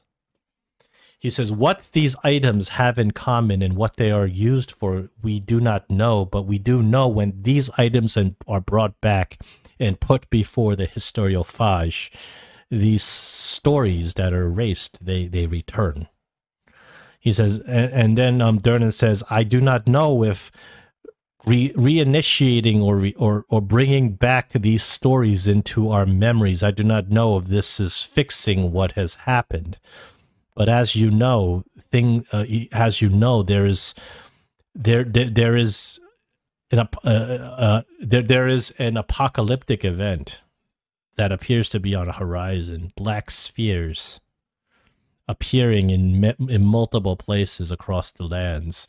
Very small now, but growing in size by the day.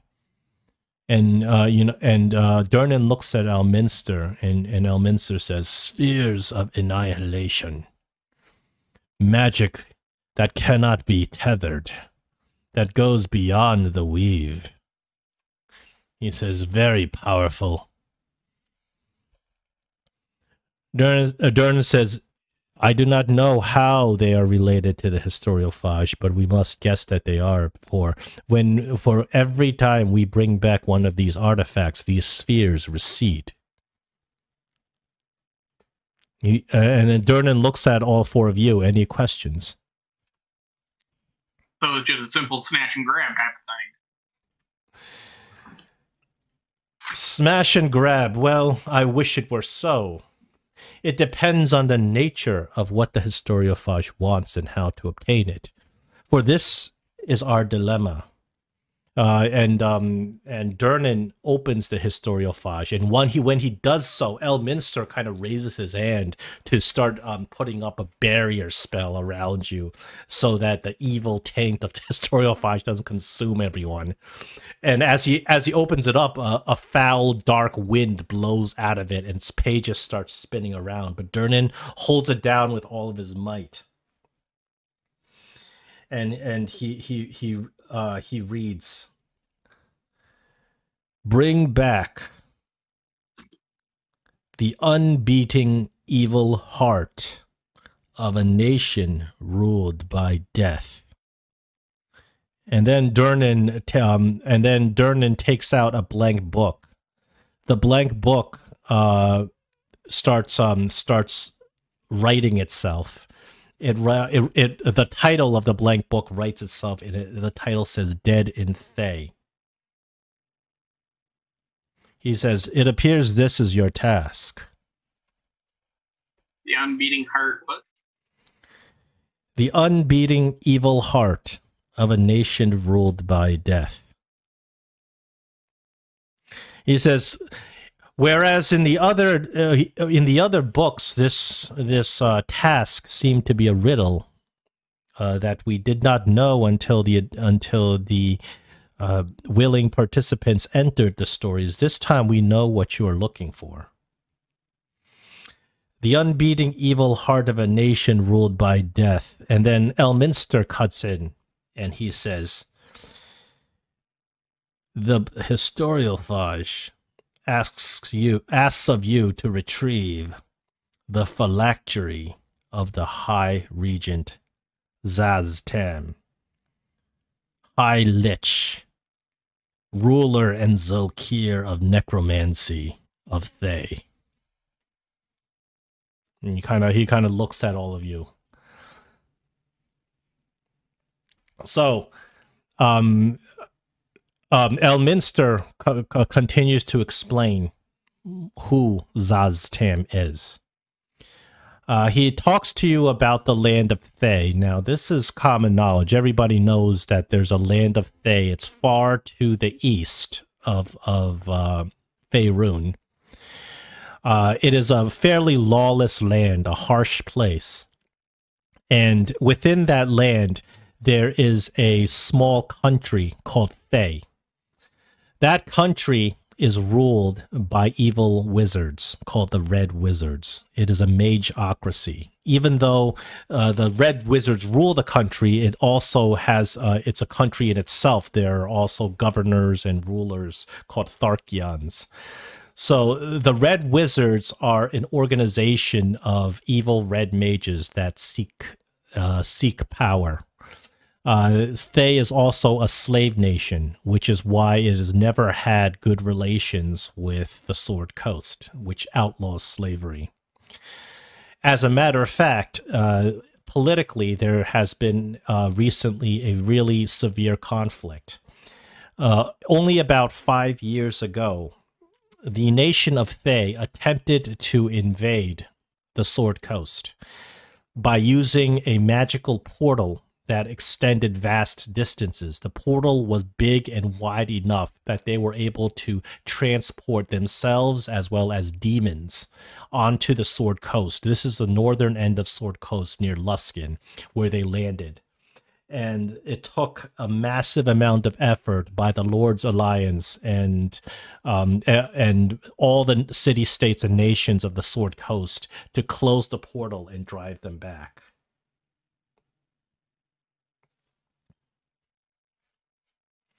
Zaztam.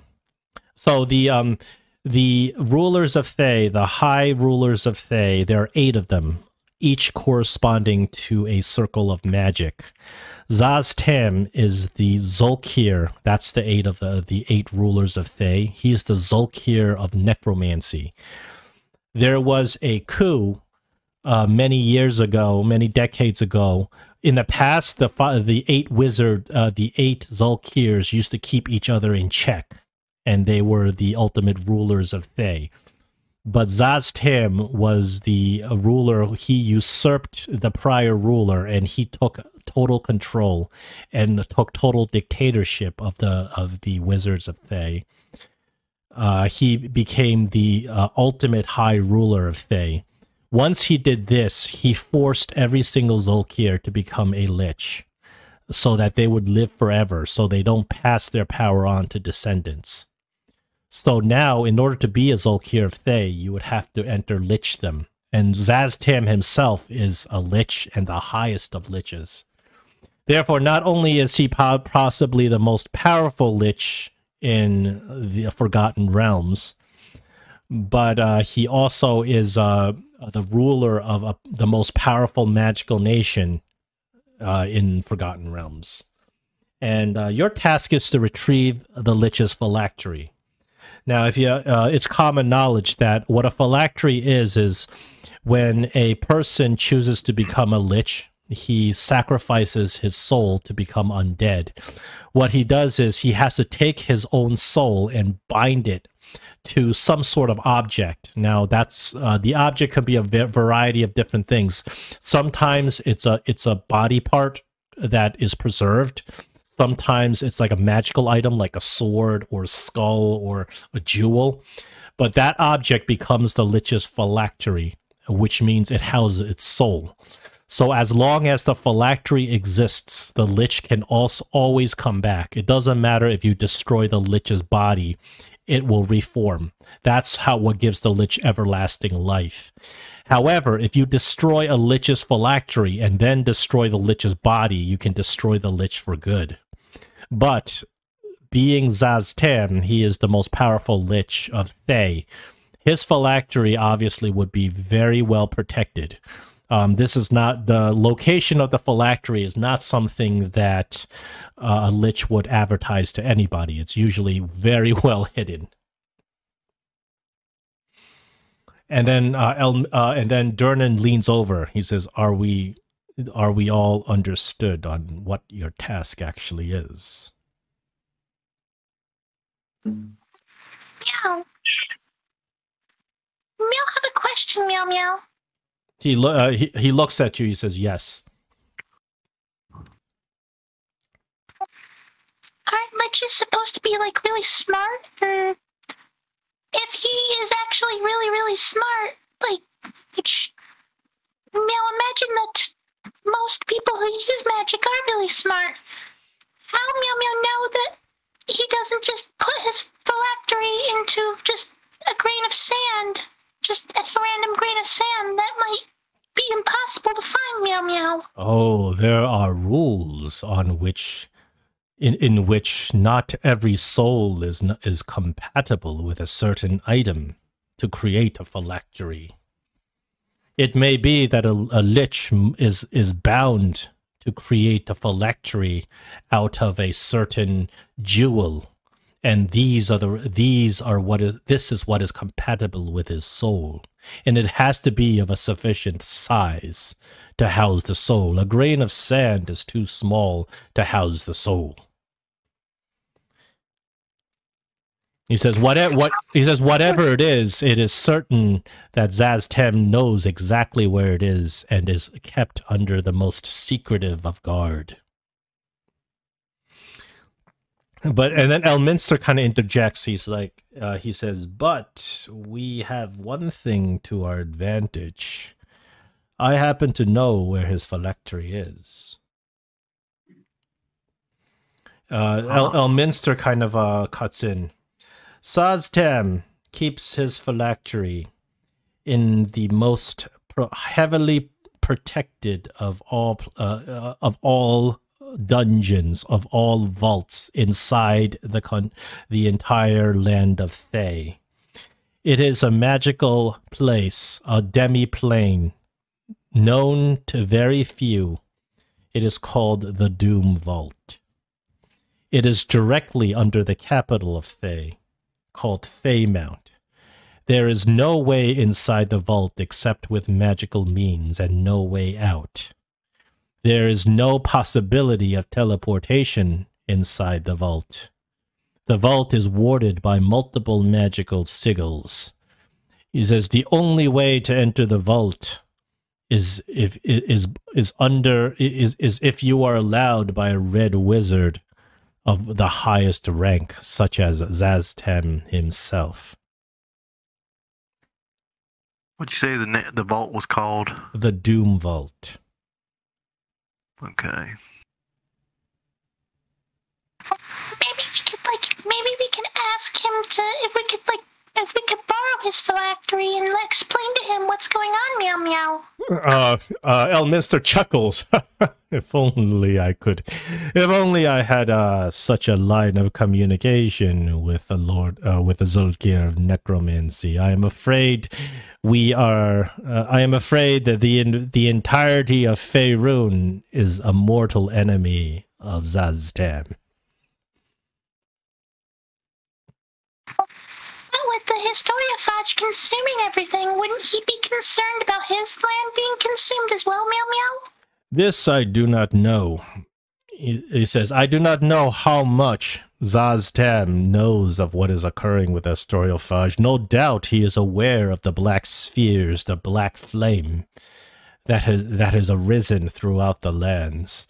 But I doubt a lich would give up his own phylactery for any reason, especially one like Zaztam, who is so selfish he would see the whole world burn before risking his own destruction. What do you think our chances of success are? Elminster says, hold on, you have not seen all of your cards. And then Elminster kind of gives a little coy smile. He takes the book that says Dead and Thay, and he opens it and he says, this time part of the story before your entrance into it has already been written. And Elminster begins to read from the book Dead and Thay. It was the climax of the Bloodgate War, when the Empire of Thay invaded the city-states of the Sword Coast, and the battle was yet undecided.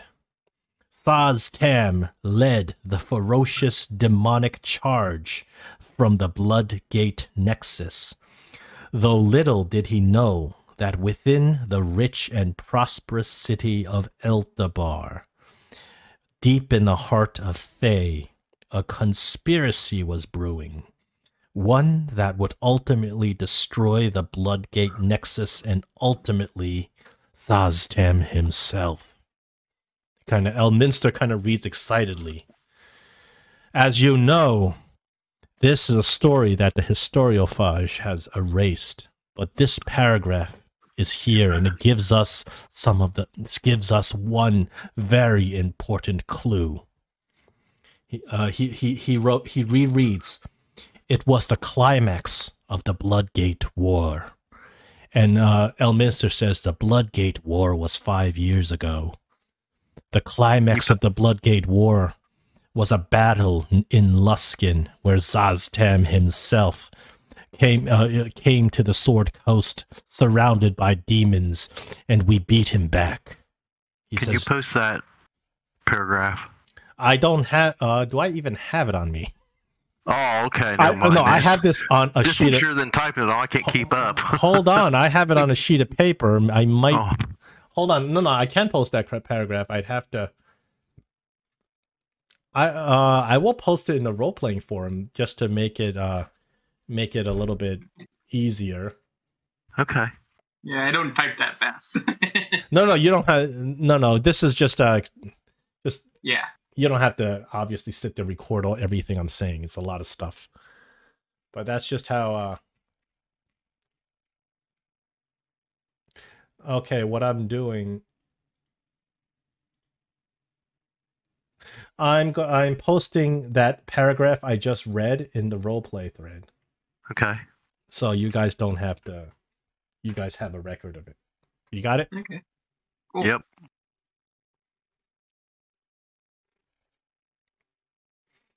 Elminster kind of continues to say, the Bloodgate War was 5 years ago.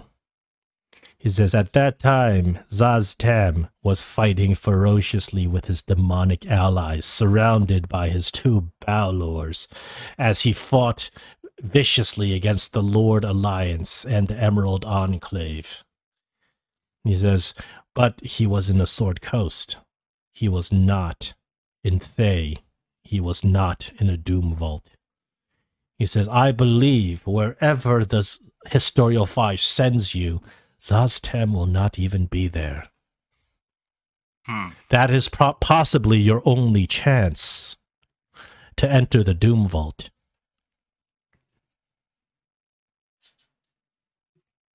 Ah. Now, And the then- $1 million question is, this new friend we're supposed to be meeting, how are they involved in this? Elminster says, ah, yes. Now we get to our new friend. Elminster says, you see, there's a problem for unless the Historiophage brings you directly inside the Doom Vault, there is no way in.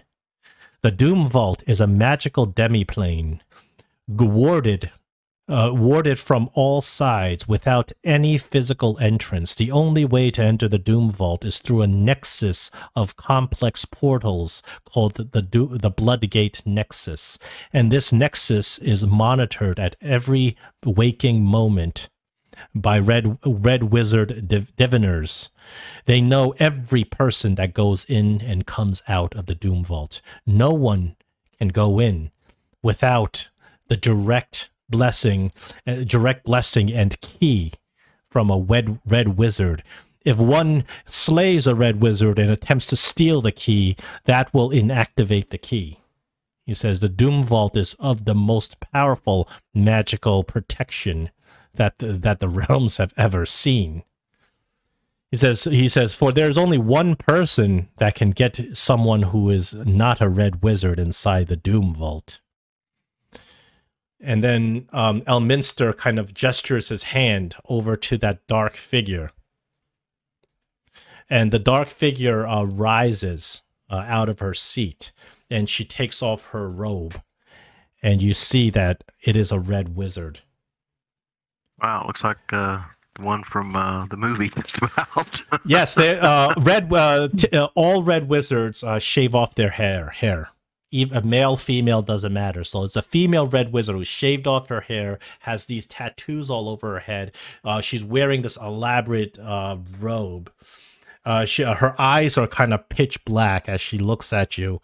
And you can see there's something odd about her. Like you can see, it seems like she's sweating profusely. Like there's water just dripping down her face. And she looks at all of you and she's like, I am Serana. I am a diviner of Thay. She says, I built the Doomgate Nexus. Wow. Why are you going to help us? She says, allow me to explain. She says, I do not know how much you know of Thay and our people, but we are ruled by the High Zulkir Zaz-Tam. He is a dictator, a despot. He rules with an iron fist, enslaves those who do not listen to him, and everyone else forces into subservience. He says, I was once among the highest ranking of diviners. It was I who built the Bloodgate Nexus, a series of portals that transport vast armies across the lands. She says, it was I who created the portal that allowed Zaz-Tam to invade the Sword Coast. And it is through the same portal system that you can enter the Doom Vault. She says, however, when I was to become High Zulkir of divination within the circle of 8 in Thay, when I was asked to sacrifice my humanity to be a lich, I said no. And then she's like, and then she said, I realized how evil Zaztem is. He says, you see, we were once powerful wizards, but not to rule and to conquer, and to turn ourselves into liches. We were once seekers of knowledge. We were once inventors of power, of powerful magical spells, innovators. We have fallen far from grace. Sarana kind of looks at all of you. She says, I am also the leader of the resistance in Thay. Wow. She says, I can get you into the Doom Vault. But I do not know the circumstances in which this historiophage will bring you into Thay. Around 5 years ago.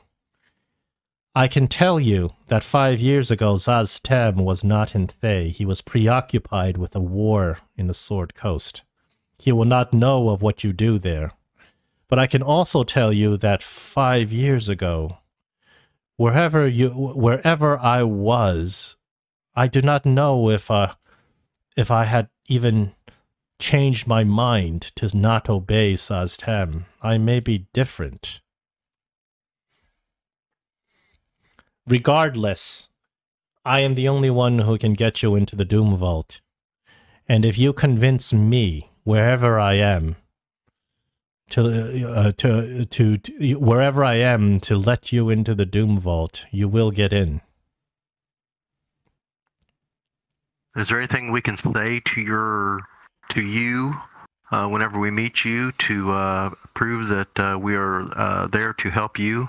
I do not know in what mental state I will be in if you find me. She says, there's only one thing that you can do to convince me. Give me this. And she opens her hand and she hands you this shiny jewel. She says, it is the skeleton key to my portal nexus. It is useless without me to operate it. But it is the only key that I've ever created. You see, these keys are attuned to one person only. Each red wizard has his or her own key. There was only one key made that is a skeleton key that can be used by anyone, and I made it in secret as a contingency many decades ago. I've kept it in hiding, away from the eyes of Zaztem. He says, but if you show me this, I will know that it was I who created it, and I will know that whatever you say must be true. For there is no way you can get your hands on this key without my handing it to you. So she gives you this jewel that when you touch it, it brims with magical energy, but it's too complex for you to even be able to wield. And but as she puts the key in your hand, you notice that her hand is soaking wet. Water is dripping all over your hands as she puts it in your hand. Like something. Are you not here? Are you somewhere? Are you somewhere wet? Or are you actually here? Or here, and then Sarana looks at Elminster, and Elminster looks back at her. And Sarana says, I am here just as much as he is. Well, knowing Elminster, he might not be here either. That is a very astute. Elminster kind of looks at Elminster looks at you, Neris, and he says, well, the reason Sarana has come to find me For I was at a bit of a loss in what to do, because I myself am a bit taken aback by the enormity of your task. But the reason she came to find me is because of certain events that had happened that had shown that something must be done about Zaztam's rule.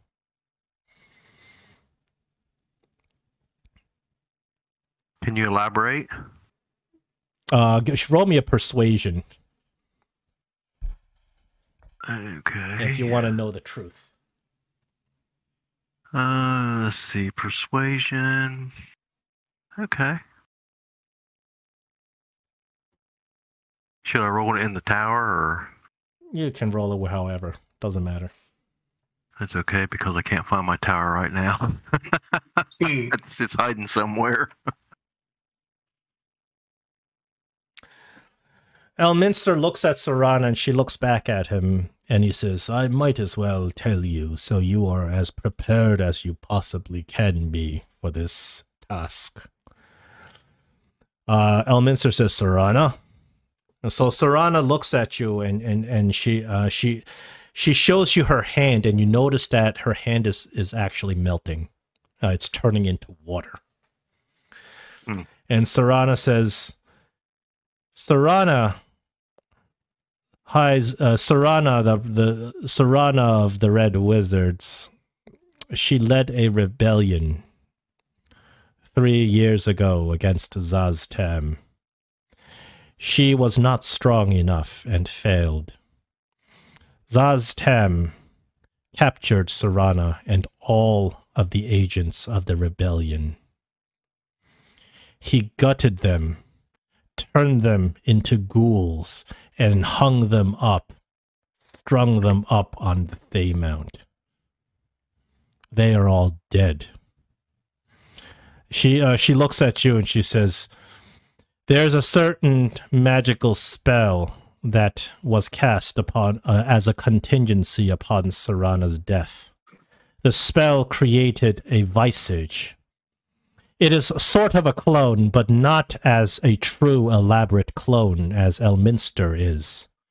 It is called a simulacrum. It is a automaton made of snow and ice, with the same memories and behaviors as its creator. And you, as she shows you her hand, and you can tell there's so much water dripping off. It kind of flops on the floor. There's a big puddle of floor on a big puddle of water on the floor. Serana died 3 months ago, tortured miserably, turned into undead. Her mind warped, and she is hung on Thaymount as a ghoul, a permanent example to any that would defy Zaztam. So we're speaking to her memories right now? Yes. I am a construct, an automaton, held together by magic, and my time is almost finished. And you can tell she just says this emotionlessly because she's just a creation. She just came to carry out a purpose. She says, Zaztam's cruelty knows no bounds.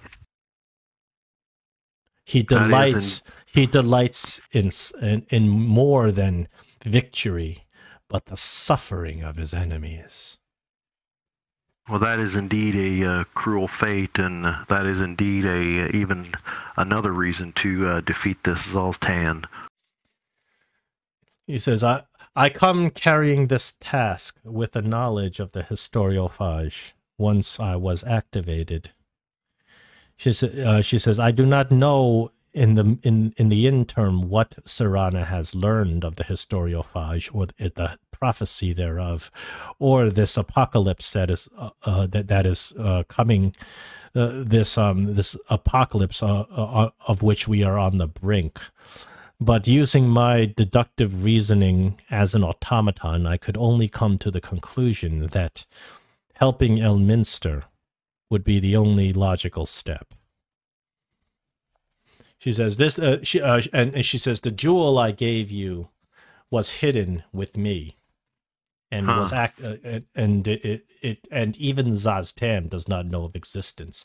You must hide it well. No one must know of this.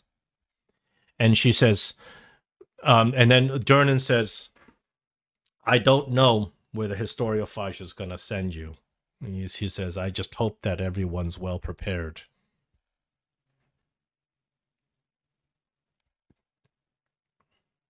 Coming back to my question, what do you think are our chances of being successful?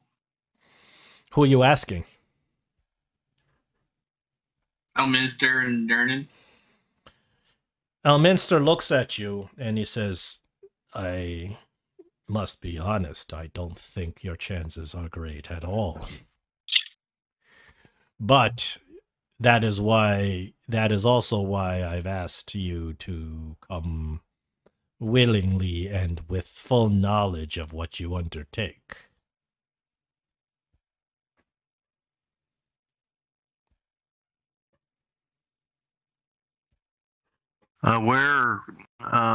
Let's assume that if we are sent to Thay, I'm asking this of the wizard, the red wizard. Where is our best chance to find you? She says, I am hidden in a plane called the Gatehouse. I operate it with every waking moment. The Gatehouse is the control portal of the Bloodgate Nexus, which is the nexus of portals that I built. There will be a lot of difficulty in finding me.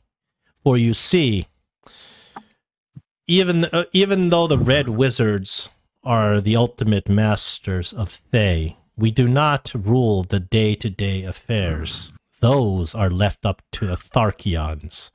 The small city, each province of Thay is ruled each by a Tharchion. 1 second. And under the Tharchion, there are also the Tharchion is sort of like a governor in your parts. He also has deputies called Senecals. Now, finding a red wizard directly in Thay would be an odd sight. We usually keep ourselves to our palaces. There are 2 reasons why people will be brought before me to enter the Doom Vault. One is that they are red wizards of high rank, and they have business within the Doom Vault. The second is that they are fugitives of such caliber that they can only be imprisoned in the Doom Vault.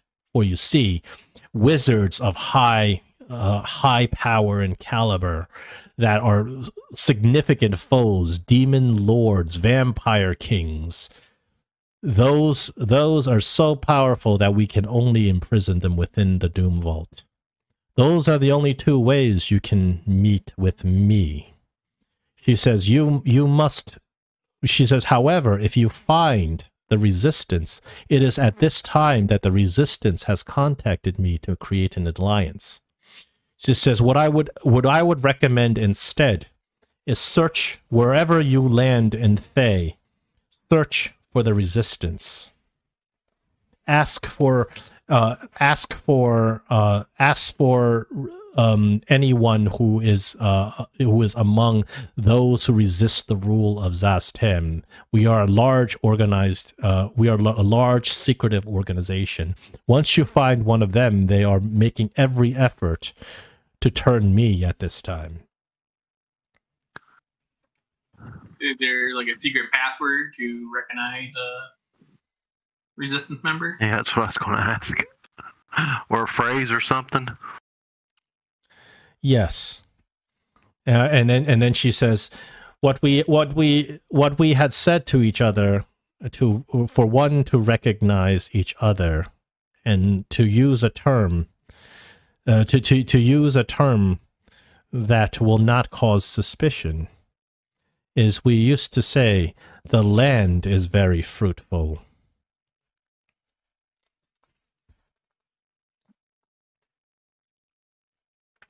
That's gonna be hard working into a conversation. Good to know, though. All right, John. What movie did you rip that from? Because that sounds very familiar. I didn't rip that from any movie. I actually came up with that right now just because you put me on the spot. I might have subconsciously. I swear I heard that somewhere. I might have subconsciously taken it from something. I mean, obviously, I'm exposed to a lot of media and crap.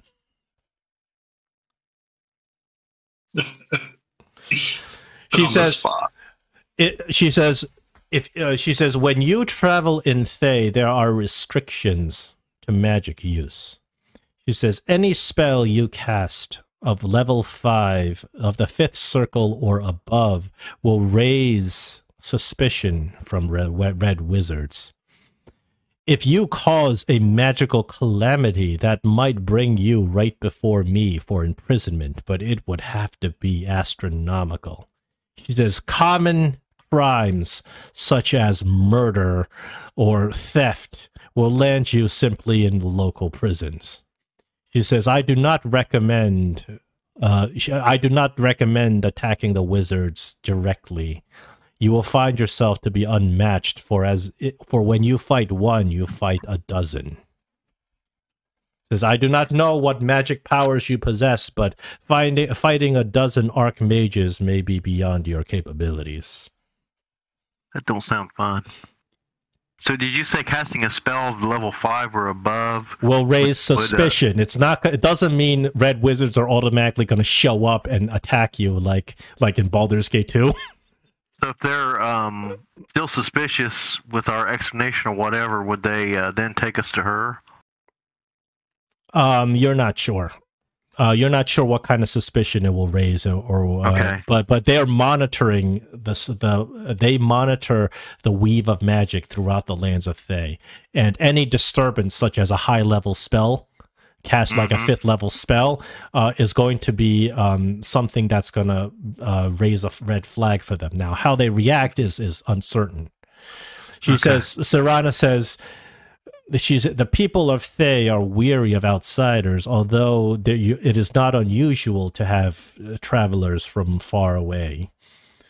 But they will be suspicious of you throughout. Most of us in Thay are humans. We see few elves and fewer still creatures from Mastica. Mastica? She says you will be. She's like you will stand out when you are there. Make sure you do whatever you can to not raise too much unwanted attention. Thay is a heavily monitored police state. It is unlike the Sword Coasts and its freedoms. Everything you do is under close scrutiny. Say the wrong thing and you may upset the wrong people. Is meow meow magic legal in Thay, meow meow? What was that? Oh, meow meow magic. I'm sorry, what is meow meow magic? She asked. Meow magic is when meow can, instead of manipulating the weave, meow meow, you can it's through self-expression, meow meow. Regardless, it is arcane energy, and it will be monitored if it is powerful enough.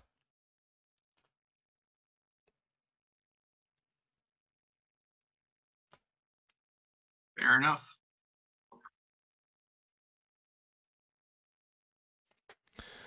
All right. So after giving all of this, being given all of this exposition, is everybody ready to go? I think so. All right. So with everyone ready to go, you sit around the table. And actually, I think Tiny Marble Cakes has one more question. Okay. What's your question? criminals and fugitives put in the Doom Vault, Meow Meow. Wouldn't Sask be worried about one of them getting into his phylactery, Meow Meow? Serana says, unfortunately, even I am only given very limited knowledge of what is inside the Doom Vault itself. What I do know is that even before the beginning of the Bloodgate War, when Zaztem had not yet gone to the Sword Coast, he was in search of prisoners of immense power. I do not know the criteria of his search, but he brought in individuals chained and shackled, and I could sense a powerful divine power emanating from them. He brought in 12 of those individuals. I do not know what kind of experiment he is conducting, but he is up to something inside the Doomgate Vault. I furthermore know that inside the Doomgate Vault, there are even more arcane demi-portals, portals within portals, those that I do not even know of. For you see, I built the Bloodgate Nexus, but it was an ancient wizard of Thay that actually built the Doomgate Vault. I do have his name. His name is Khazat Ghul, and he was once a High Zolkir of Thay until he was deposed by Zaztem. It is said that Khazat Ghul is kept prisoner inside the Doom Vault. But I do know Khazat Ghul had built even, he says, parallel portals inside the Doomgate, other dimensions of the Doomgate that are impossible to reach except by Zaztem himself. So even though the Doomgate is partially a prison for powerful individuals skilled in magic, it also has extra dimensions that only are accessible by Zaztem or his machinations.